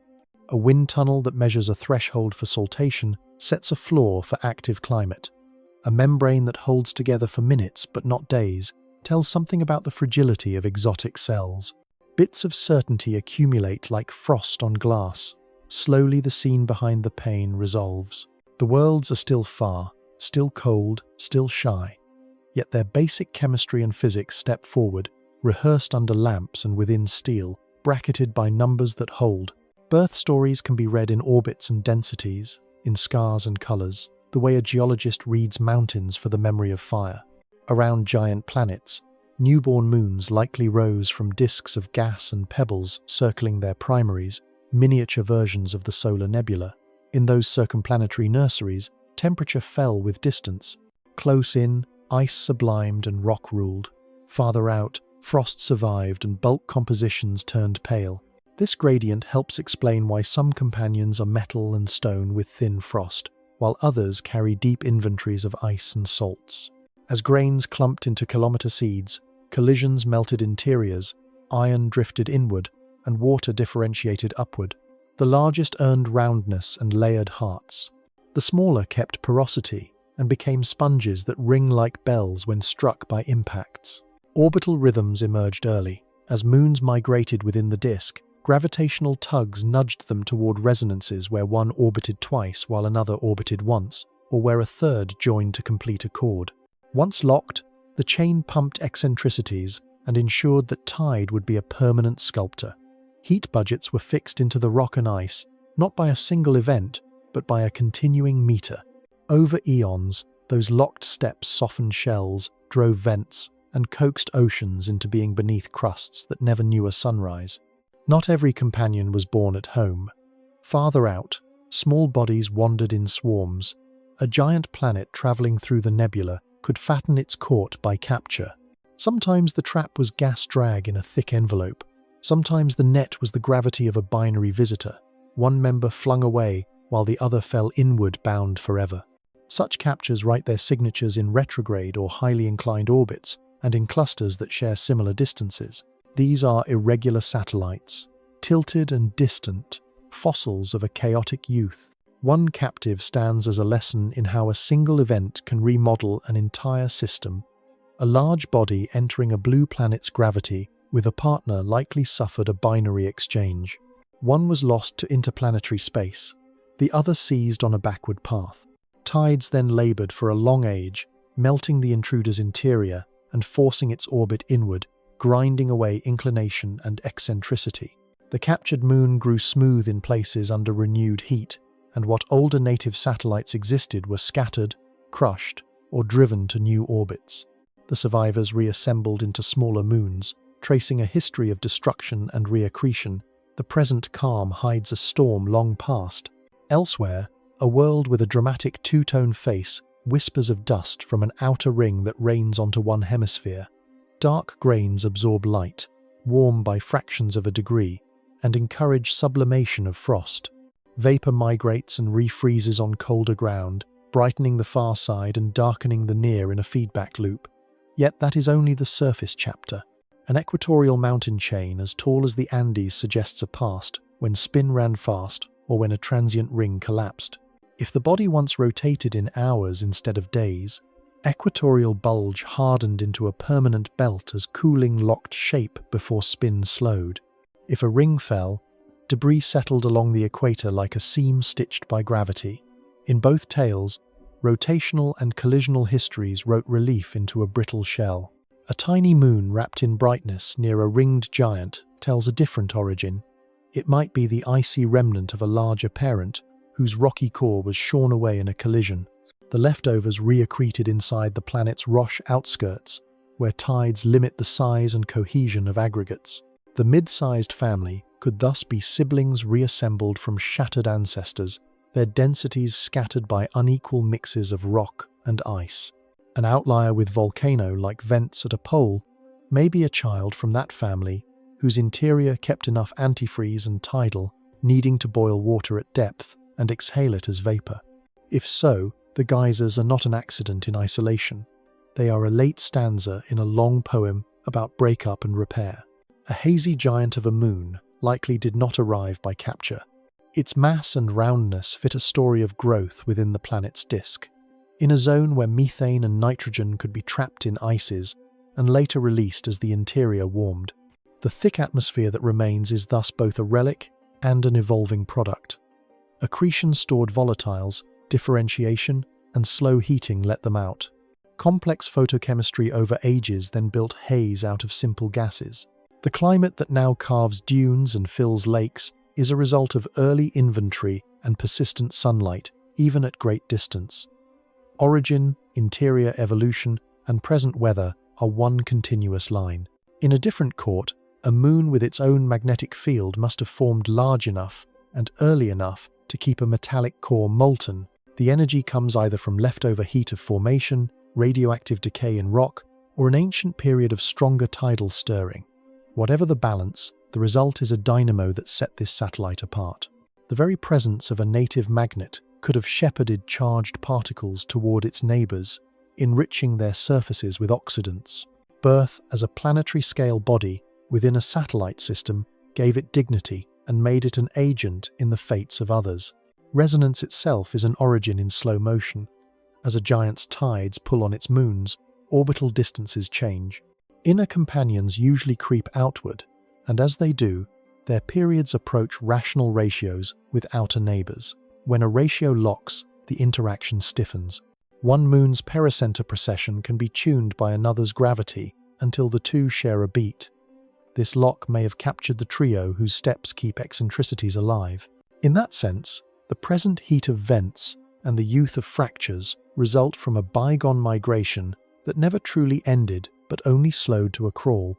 The structure of ocean worlds was written by the traffic of orbits as much as by the chemistry of cores. Collisions contribute not only to destruction but to invention. A set of small moons with similar paths and materials likely split from a common progenitor. The shards drift into families, their inclinations and eccentricities clustering like surnames. Impacts that only partially break a body can leave it a rubble pile. Such a remnant has low density and high porosity, a sponge that records every subsequent hit with exaggerated scars. One such object tumbles in a chaotic roll, its shape crumpled, its craters shallow because the surface rebounds like a cushion. This appearance is not a failure of gravity, but the signature of gentle assembly from fragments. Rings and moons trade matter as they grow and age. Small shepherds confine ring edges, and steal or donate material through wakes and gravitational resonances. In certain models, a massive ring can spawn a procession of moons that migrate outward as they accrete from the rim, leaving behind new sharp boundaries.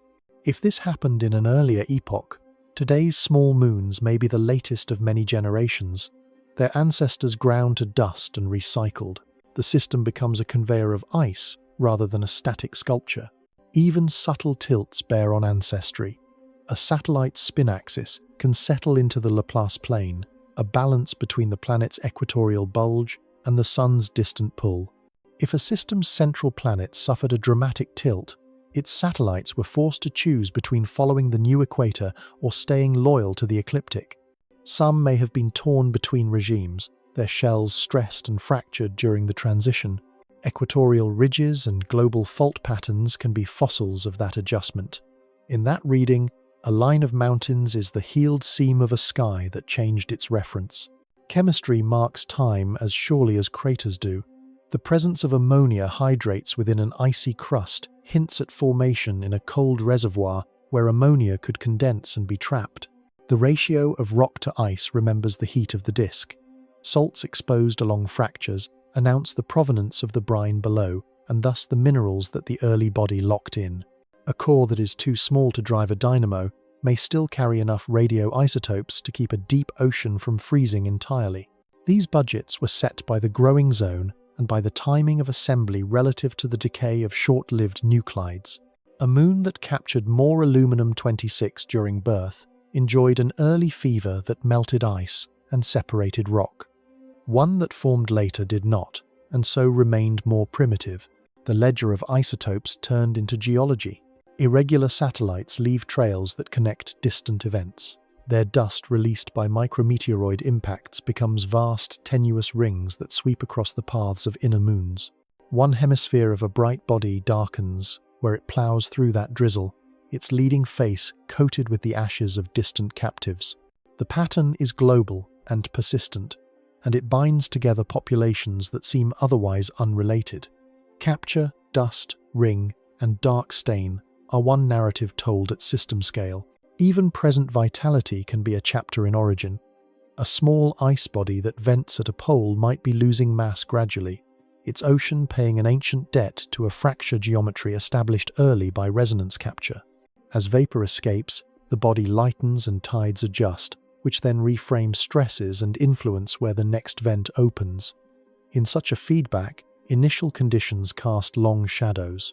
A ridge set by a youthful spin or a ring fall can direct faults that later become canyons of breath. A capture that rearranged a planetary system can select which moons are still heated and which have gone quiet.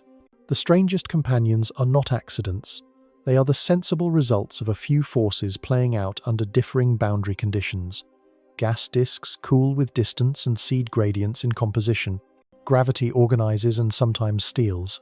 Collisions prune and sow. Tides move energy from orbit into interior. Radiation paints surfaces and drives migration of volatiles. Each moon is a particular sum of these terms. Some sums invite oceans, some invite haze, some invite ridges and scars that girdle the equator. When read in that arithmetic, variety ceases to be random. It becomes a table of outcomes that a mind can learn, a set of recipes that the universe repeats with local spices. The consequence of learning these recipes reaches beyond a single system. Wherever gas giants grow, disks should wrap them. Resonant chains should emerge and sometimes break. Captures should occur where binaries wander. Retrogrades should testify to exchanges. If the ingredients and processes are common, then so too are the results. The strangest moons nearby are previews of countless others not yet seen. Their births, layered in ice and orbit, are not isolated myths. They are chapters in a general book on how small worlds come to be surprising. Clocks exist in stone and water, set not by hands but by heat. A hidden sea keeps time with a small arithmetic. Energy arrives from tides and decay, escapes by conduction and convection, stores in phase changes, and spends through vents. When the ledger balances above a certain line, liquid persists. When it falls below, ice grows upward like a slow ceiling. The shape of a moon dictates each term of this account. Radius sets the surface through which heat must leak. Composition sets the thermal blanket. Shell thickness decides whether transport is a patient diffusion or a rolling boil of cells rising and sinking. The numbers determine how long a world can keep its ocean lit from within. Radioactive decay plays the longest note. Short-lived nuclides once sang loudly, then faded, leaving longer-lived isotopes to hum for billions of years. That hum alone sustains only modest warmth in small bodies. Tides add a rhythm that can be steep or soft depending on eccentricity and internal softness. Rigidity is not constant. Warmer ice relaxes, grain boundaries slide. Salts and ammonia turn strong lattices into malleable fabrics. With each change, the body becomes easier to knead, which can increase tidal dissipation and thus amplify heating. Feedbacks like this stretch the life of a sea, but they can also shift a system into pulses rather than a steady glow. Conduction across a thick shell is slow and relentless. Temperature decreases from base to surface in a gentle slope. If the slope grows shallow because the shell thickens, the interior cools quickly. If convection starts, everything changes. Warm ice softens enough to rise, cold ice sinks. Thermal boundary layers form at the top and bottom of a convecting mantle of ice. The vigor of this overturn is summarized by a Rayleigh number that bundles gravity, thermal expansion, thickness, and viscosity into a single verdict. When this number passes a threshold, the hidden mantle rolls. Rolling changes the delivery of heat to the base of the shell, and thus the timescale of ocean survival. Two regimes become important. In a stagnant lid, the topmost kilometers are a rigid cap. Beneath, convecting ice tries to deliver heat upward, only to be throttled by the strong lid. Heat accumulates until plumes bruise the underside of the crust. In a mobile lid, faults and shear zones let pieces of the shell recycle. Brines may lubricate this motion, turning fractures into low-friction highways. Mobile behavior lets heat escape faster in brief episodes and slower in the quiet between. Both regimes extend life compared to pure conduction, but they write very different calendars on the surface. Band terrains, double ridges, and chaos fields whisper of mobile segments. Smooth plains and isolated domes point to stabbing plumes under a stubborn lid. Tides do not beat only once per orbit. There are diurnal components, obliquity tides when axes tilt, and long-period modulations as upsides precess. Each harmonic stresses a different set of fractures, raises and lowers different parts of the shell, and interacts with the interior on its own clock. Non-synchronous rotation of the ice introduces another cadence. If the shell slips slowly over the ocean because torques from gravitational fields and surface asymmetries cannot hold it fixed, then stress fields drift in longitude with time. Cracks that were once valves for oxidant delivery might seal and then reopen elsewhere. The delivery of chemical energy descends as a pattern of seasons not borrowed from a star but invented by gravity. Oceans rarely sit directly on rock everywhere. At certain pressures, water hardens into polymorphs, denser than the seawater above. A layer of high-pressure ice can rise between liquid and core, cutting the ocean from the mineral pantry that fuels redox chemistry. Whether that layer forms depends on depth and salinity. Saltier oceans resist the rise of dense ice. Ammonia shifts the boundaries too. These details dictate habitability timescales more than the presence of water alone. A world might keep an ocean for 1 billion years, yet host accessible water rock contact only in corridors where pressure is low and the ocean thins. As shells evolve, those corridors migrate. Chemistry follows them like a migrating coastline beneath a fixed sky. Silica particles offer a clock with grains for ticks. If hot water at the seafloor crafts particles of a characteristic size distribution, and if the plume mass flux is known, then deposition rates within vent chimneys can be estimated. From those rates, lifetimes of active fields can be inferred. A chimney that demands decades to form tells of a vent that does not flicker. One that builds in months implies a different pace. Combine those lifetimes with models of tidal amplitude cycles, and the longevity of hydrothermal districts begins to take shape. An ocean with fields that last longer than their quench times fosters chemistry that can mature. One that resets too often asks molecules to climb the same stairs again and again without reaching a platform. Crater counts are calendars of the skin. On a crust that has not been swept clean, impact scars accumulate with a rate that can be estimated from the flux of small bodies. Regions with few craters wear youth. Regions pocked heavily wear age. When youth clusters along bands and chaos, resurfacing is linked to interior engines. When youth is global, a warmer epoch may have smoothed everything not long ago in geological terms. The contrast between provinces gives a minimum duration for any calm between active spells. If a landscape rests for tens of millions of years, freezes, and then breaks, its cycle time becomes an input to the ledger of the sea below. A giant planet changes too, and so do the links between giant and moon. Tidal dissipation within the planet can move satellites outward or inward. Crossing a resonance shifts eccentricity and thus heating.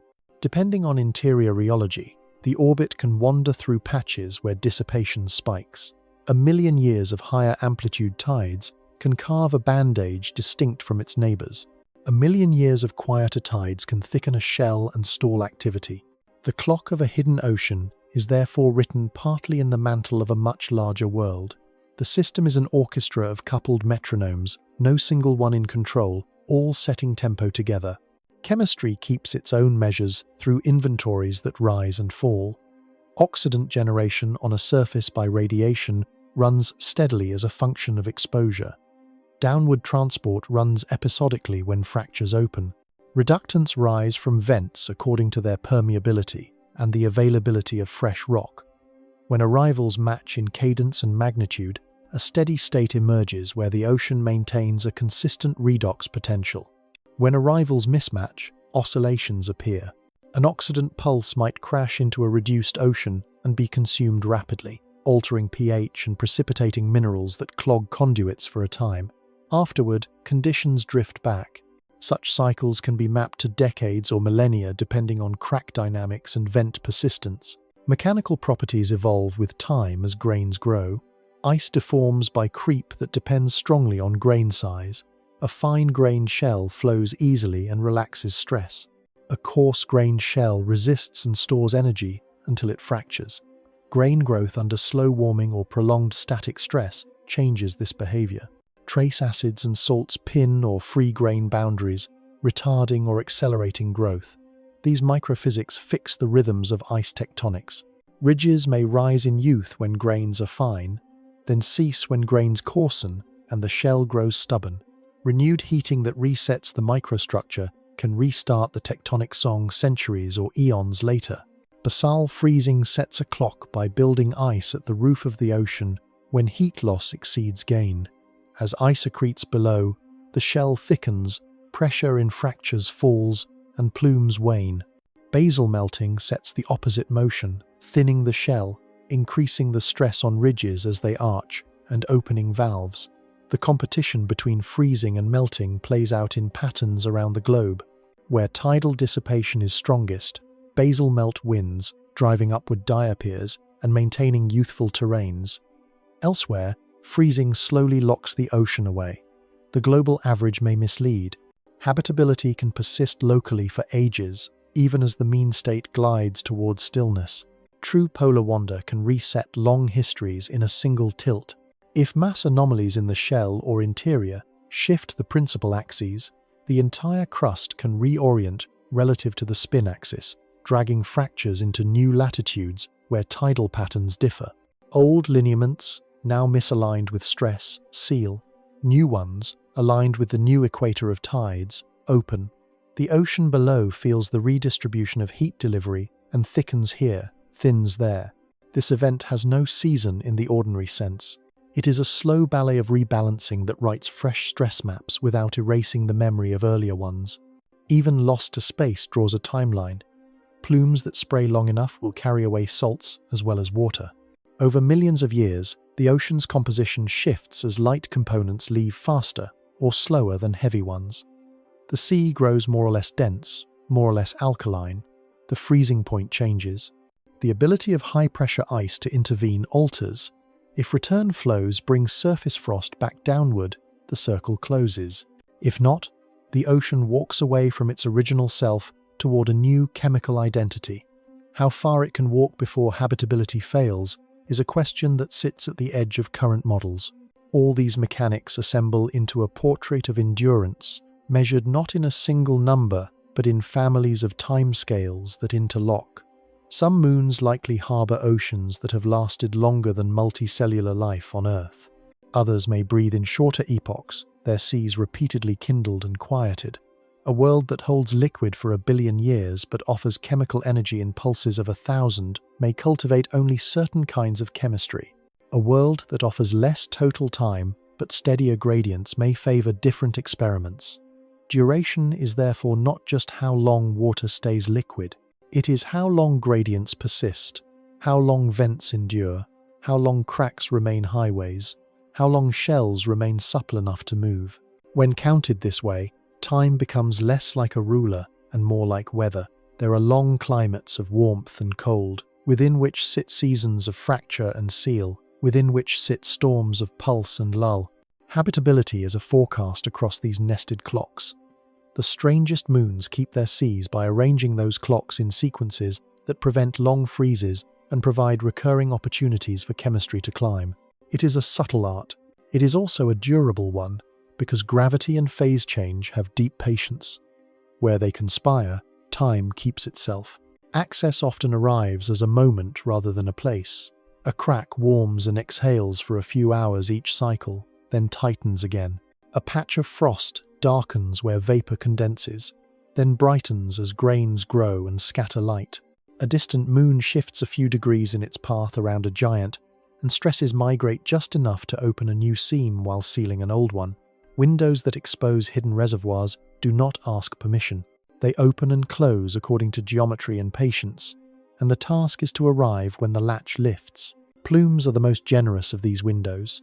They turn interior water into sky, carrying salts, gases, and tiny solids upward through canyons cut by tides. Geometry writes their schedule in several hands. Orbital position sets the gross rhythm as tidal flexing peaks and ebbs.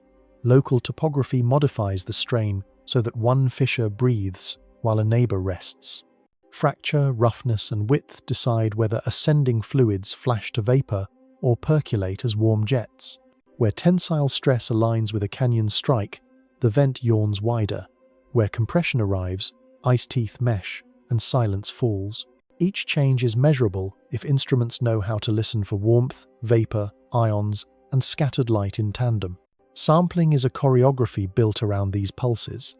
A spacecraft plans a crossing at an altitude where grain impacts will not harm, but will be frequent enough to tell a story.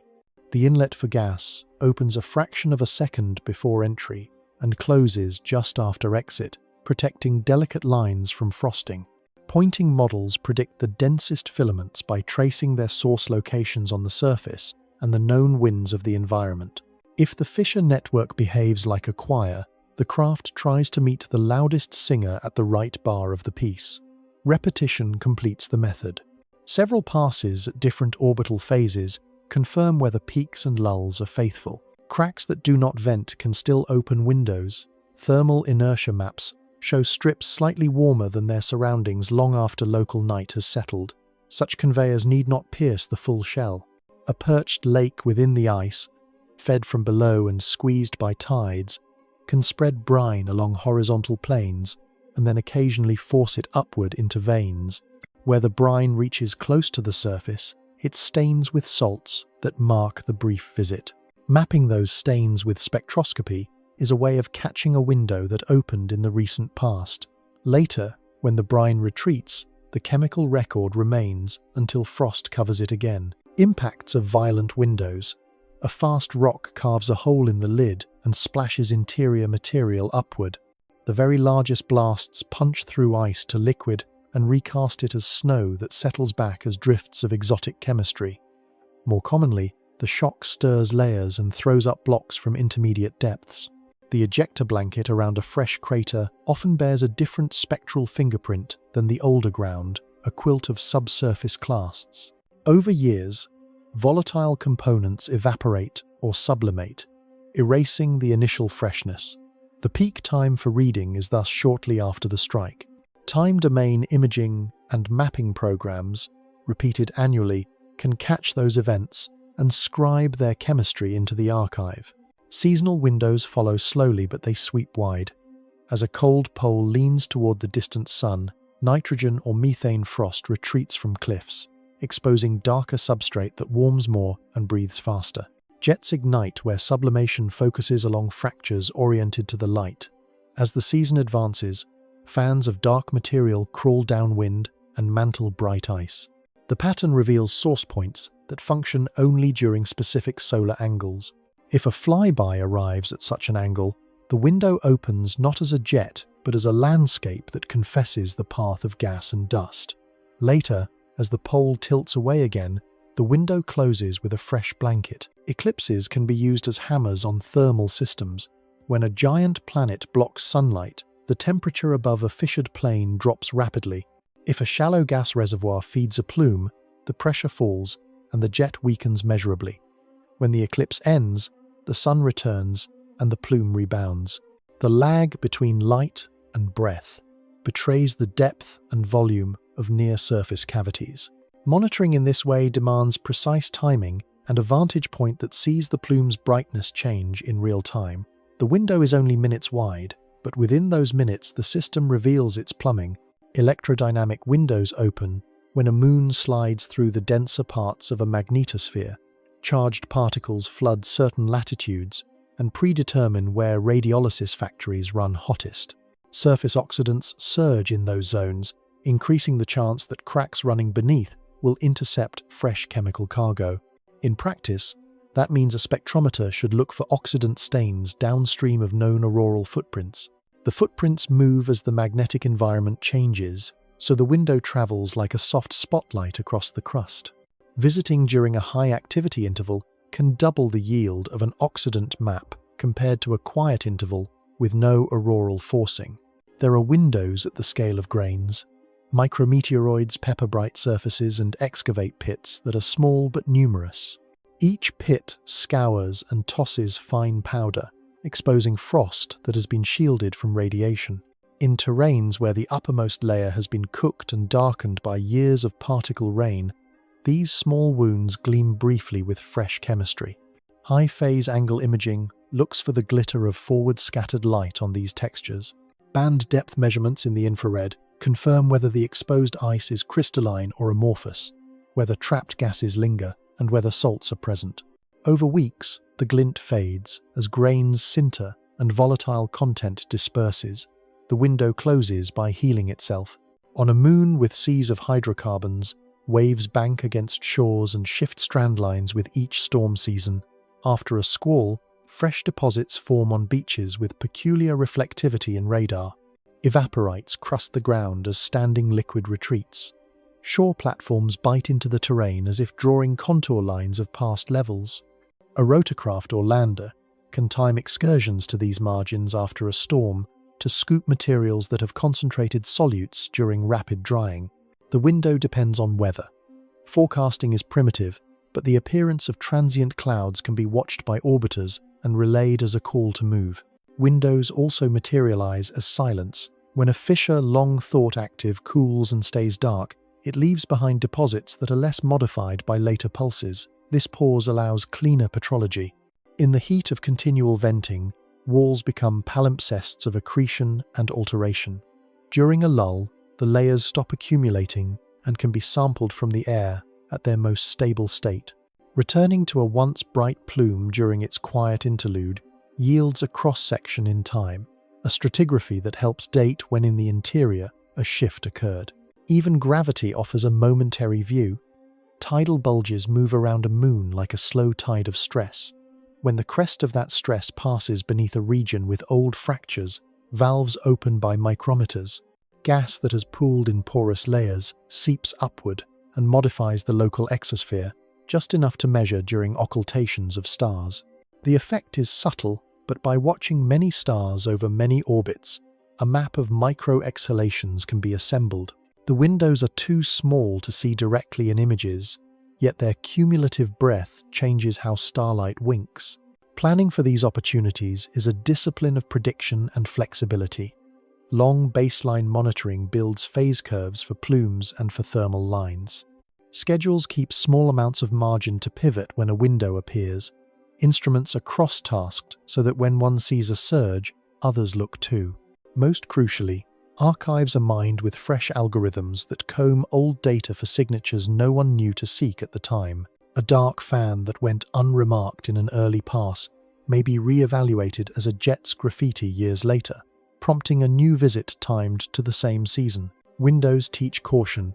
A single event can mislead if it is treated as a norm. The first plume observed might be the brightest in a decade. The first beach sampled might be unusually rich because a rare storm had just ended. The antidote is patience. Catch the same window many times. Confirm periodicity. Track the way deposits age. Watch how stains spread and fade. The most valuable result is a pattern that holds across disturbances. A rule that says how the world contrives to show its interior to the sky. Every aperture is finite. Cracks self-heal. Frost softens contrasts, winds quiet, seasons turn. That finitude is part of the message. The worlds are not only places, they are processes, and access is part of their process. To learn them, the visitor must be ready to act in moments that may not return for years. When the latch lifts, when vapor threads upward, when the shoreline glitters with new crust, the chance is brief and real. The night opens a little, and with care, a handful of its breath can be held long enough to read. Hope can be quiet. It does not always trumpet across a sky or blaze from a horizon. Sometimes it sits under ice and waits in patient gradients, stored in the meeting of water and stone, breathed into existence by tides that never tire. The far moons hold that kind of hope. They do not offer spectacle to an eye that craves quick color. They offer a slower gift, the possibility that life and meaning may be broader than sunlight's circle, that a cosmos learns more than one way to keep chemistry awake. A listener who studies these worlds learns to count blessings in small units, a plume that repeats with a rhythm, a lake that leaves a salt crust where it dried, a dune line that migrates by the width of a boot print each season, a magnetic signal that bends a little differently at one latitude than another. In those details lies a reliable promise. Nature is consistent even in its novelty. Where physics and time cooperate, complexity returns. It does not need a blue sky to arrive. It needs persistence, gradients, and room to try again. There is an ethic inside that promise. If the dark seas are inhabited, they deserve regard as neighbors, not curiosities. If they are empty of organisms, they are still intricate engines, doing work that enlarges understanding. Either way, restraint remains noble. The right to know does not abolish the duty to enter gently. The most courageous missions will be the ones that answer hard questions without smearing their own fingerprints across the evidence. The best victories will feel like clear listening rather than conquest. The story that unfurls around these moons is also a mirror. It invites a species that once drew its boundaries at the shore to redraw them under a ceiling of ice. It insists that definitions are working tools, not idols. Ocean can mean a black vault with mountains of water and no stars. Climate can mean a sky of methane with rain that smells of cold. Tectonics can mean a crust of ice that flows like stone in slow motion. Life can mean metabolism that budgets energy with the strictness of winter and endures with the grace of patience. To accept such expansions is to let humility and imagination share the same table. Physics gives the permission for this humility to be brave. Gravity is impartial. It needs small and large with the same arithmetic. Phase change is honest. It turns solid to liquid to gas according to conditions indifferent to address. Chemistry is opportunistic. It follows gradients like a pilgrim, taking energy where it can and storing it where it must. With those laws as allies, hope becomes not only an emotion but an inference. If these conditions recur, outcomes like these will also recur. The worlds become a plurality of theatres where known acts can play in new costumes. Such plurality changes the question behind the search. The point is not to find human likeness. The point is to test whether selection and variation can take root wherever energy and time are allowed to converse. If answers arrive that say yes, then life will become a word that can be spoken softly across many rooms, each with its own furnishings. If answers say no, then the elegance of the engines remains. Oceans with vents and tides will still be cathedrals of motion, sculpted by perseverance rather than fortune, and that too will be worth knowing. Knowledge does not diminish mystery. It teaches mystery to speak in clearer sentences. There is also the matter of belonging. A species that sends metal and code into the long dark learns something about its own boundaries. The arc of a trajectory is a kind of thought extended into gravity. The tuning of an instrument is a kind of listening extended into vacuum. In that sense, exploration is not departure so much as completion. These moons ask for composure and fidelity, for math that is patient, and for art that can stand still. Responding to that ask enlarges the shape of what it means to be intelligent at all. Alongside belonging comes tenderness. The first views of a venting canyon backlit by the sun, the first sound of wind whispering over a hydrocarbon shore, the first tremor of an icequake recorded by a sensor that waited through long nights. These are not conquests, they are introductions. They carry that fragile feeling of being present at birth without the impulse to claim parentage. The correct posture is courtesy. Say hello, listen well, say thank you, and leave the place as whole as it was found. Return later wiser. A future unfolds from that posture. Craft will hover above cracks and catch snow that fell from an unseen sea. Rovers will nose along beach ridges where waves once wrote their braille. Subsurface probes will pause in buried lakes and measure how the water keeps its secrets.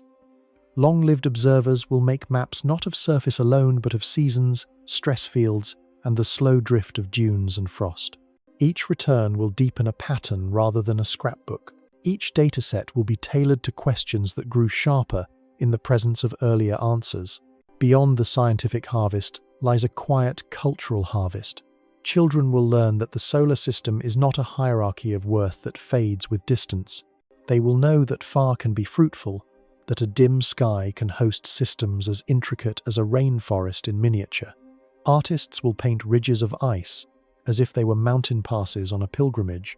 Musicians will fold tidal frequencies into their compositions. Writers will find parables in a world where time moves slowly and yet never stops being generous. This is how a civilization grows its interior landscape to match the scale of its exterior reach. Hope remains quiet through all of this. It does not insist. It waits in laboratories where ice is sheared and in chambers where methane is sparked. It waits in code that watches for a spike in a mass spectrum. It waits in hands that clean a bolt head so a sterile seal will hold. It waits in the face that looks at a new map and sees where to ask next. The strangest moons do not shout for attention, they do something better. They tutor attention, teaching how to notice, how to measure without haste, how to value a window that opens for minutes and then closes for years. One may stand on an imagined plain of frost and look up at a planet that fills half a sky. One may hear nothing but the small electronics of a visitor humming. In that stillness, a thought becomes clear. The universe is not a desert of repetition. It is an archive of variations played out by a handful of rules. The moons are pages in that archive, written in slow script, legible to a patient eye. To turn those pages is to participate in a larger reading where meaning is not manufactured by sentiment but discovered by care. A map of hope takes shape from these considerations. It is not a map of certain discoveries, it is a map of reasons to keep going. The coordinates are places where tides write warmth, where chemistry has room, where time is long, where windows open. The legend is short: listen, measure, protect, return. The destination is not a single word like life or silence. The destination is an honest accounting of what can be and a readiness to be surprised by what is. Night folds softly over rings and shadows. The cold is not cruel here. It is attentive, a patient steward that keeps edges clean and movements slow. Under the hush, oceans carry their private weather. Rocks relax into serpents that breathe hydrogen in blackness. Cracks remember the pressure of tides and inhale to the measure of distant giants. A plain of frost glows with scattered light as if lit from within by the memory of motion. Far away, a small craft rotates a little, correcting attitude, a lantern of numbers whispering toward home. Inside its metal body, a spike of data waits, salts in a ratio no one predicted. Heat scribbled along a line that used to be quiet. A signal bending that says there is depth where maps were certain of stone. The packet slips through vacuum, is gathered by a dish, is caught by servers that hum under human weather, and becomes a plot in a dark room where someone has stayed late. Nothing dramatic happens. A pencil taps a table. A calendar is opened to a new window of alignment. A note is added to a schedule in a careful hand. Hope travels like that, as a habit more than a flare.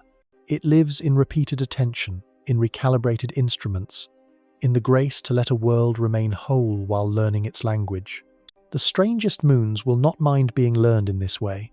They will keep their slow confidences. They will offer breaths of vapor and ripples on seas that smell of winter. They will give enough to guide the next visit and hold enough to keep wonder intact. That is a fair bargain. The night above them is wide and exact. The laws that govern it are clear and kind. A listener who accepts those laws discovers that mystery deepens with understanding, not in spite of it. The map ends where patience ends. For any who choose to continue, there will always be another window, another line of heat, another quiet answer waiting in the dark. End of script. Sweet dreams.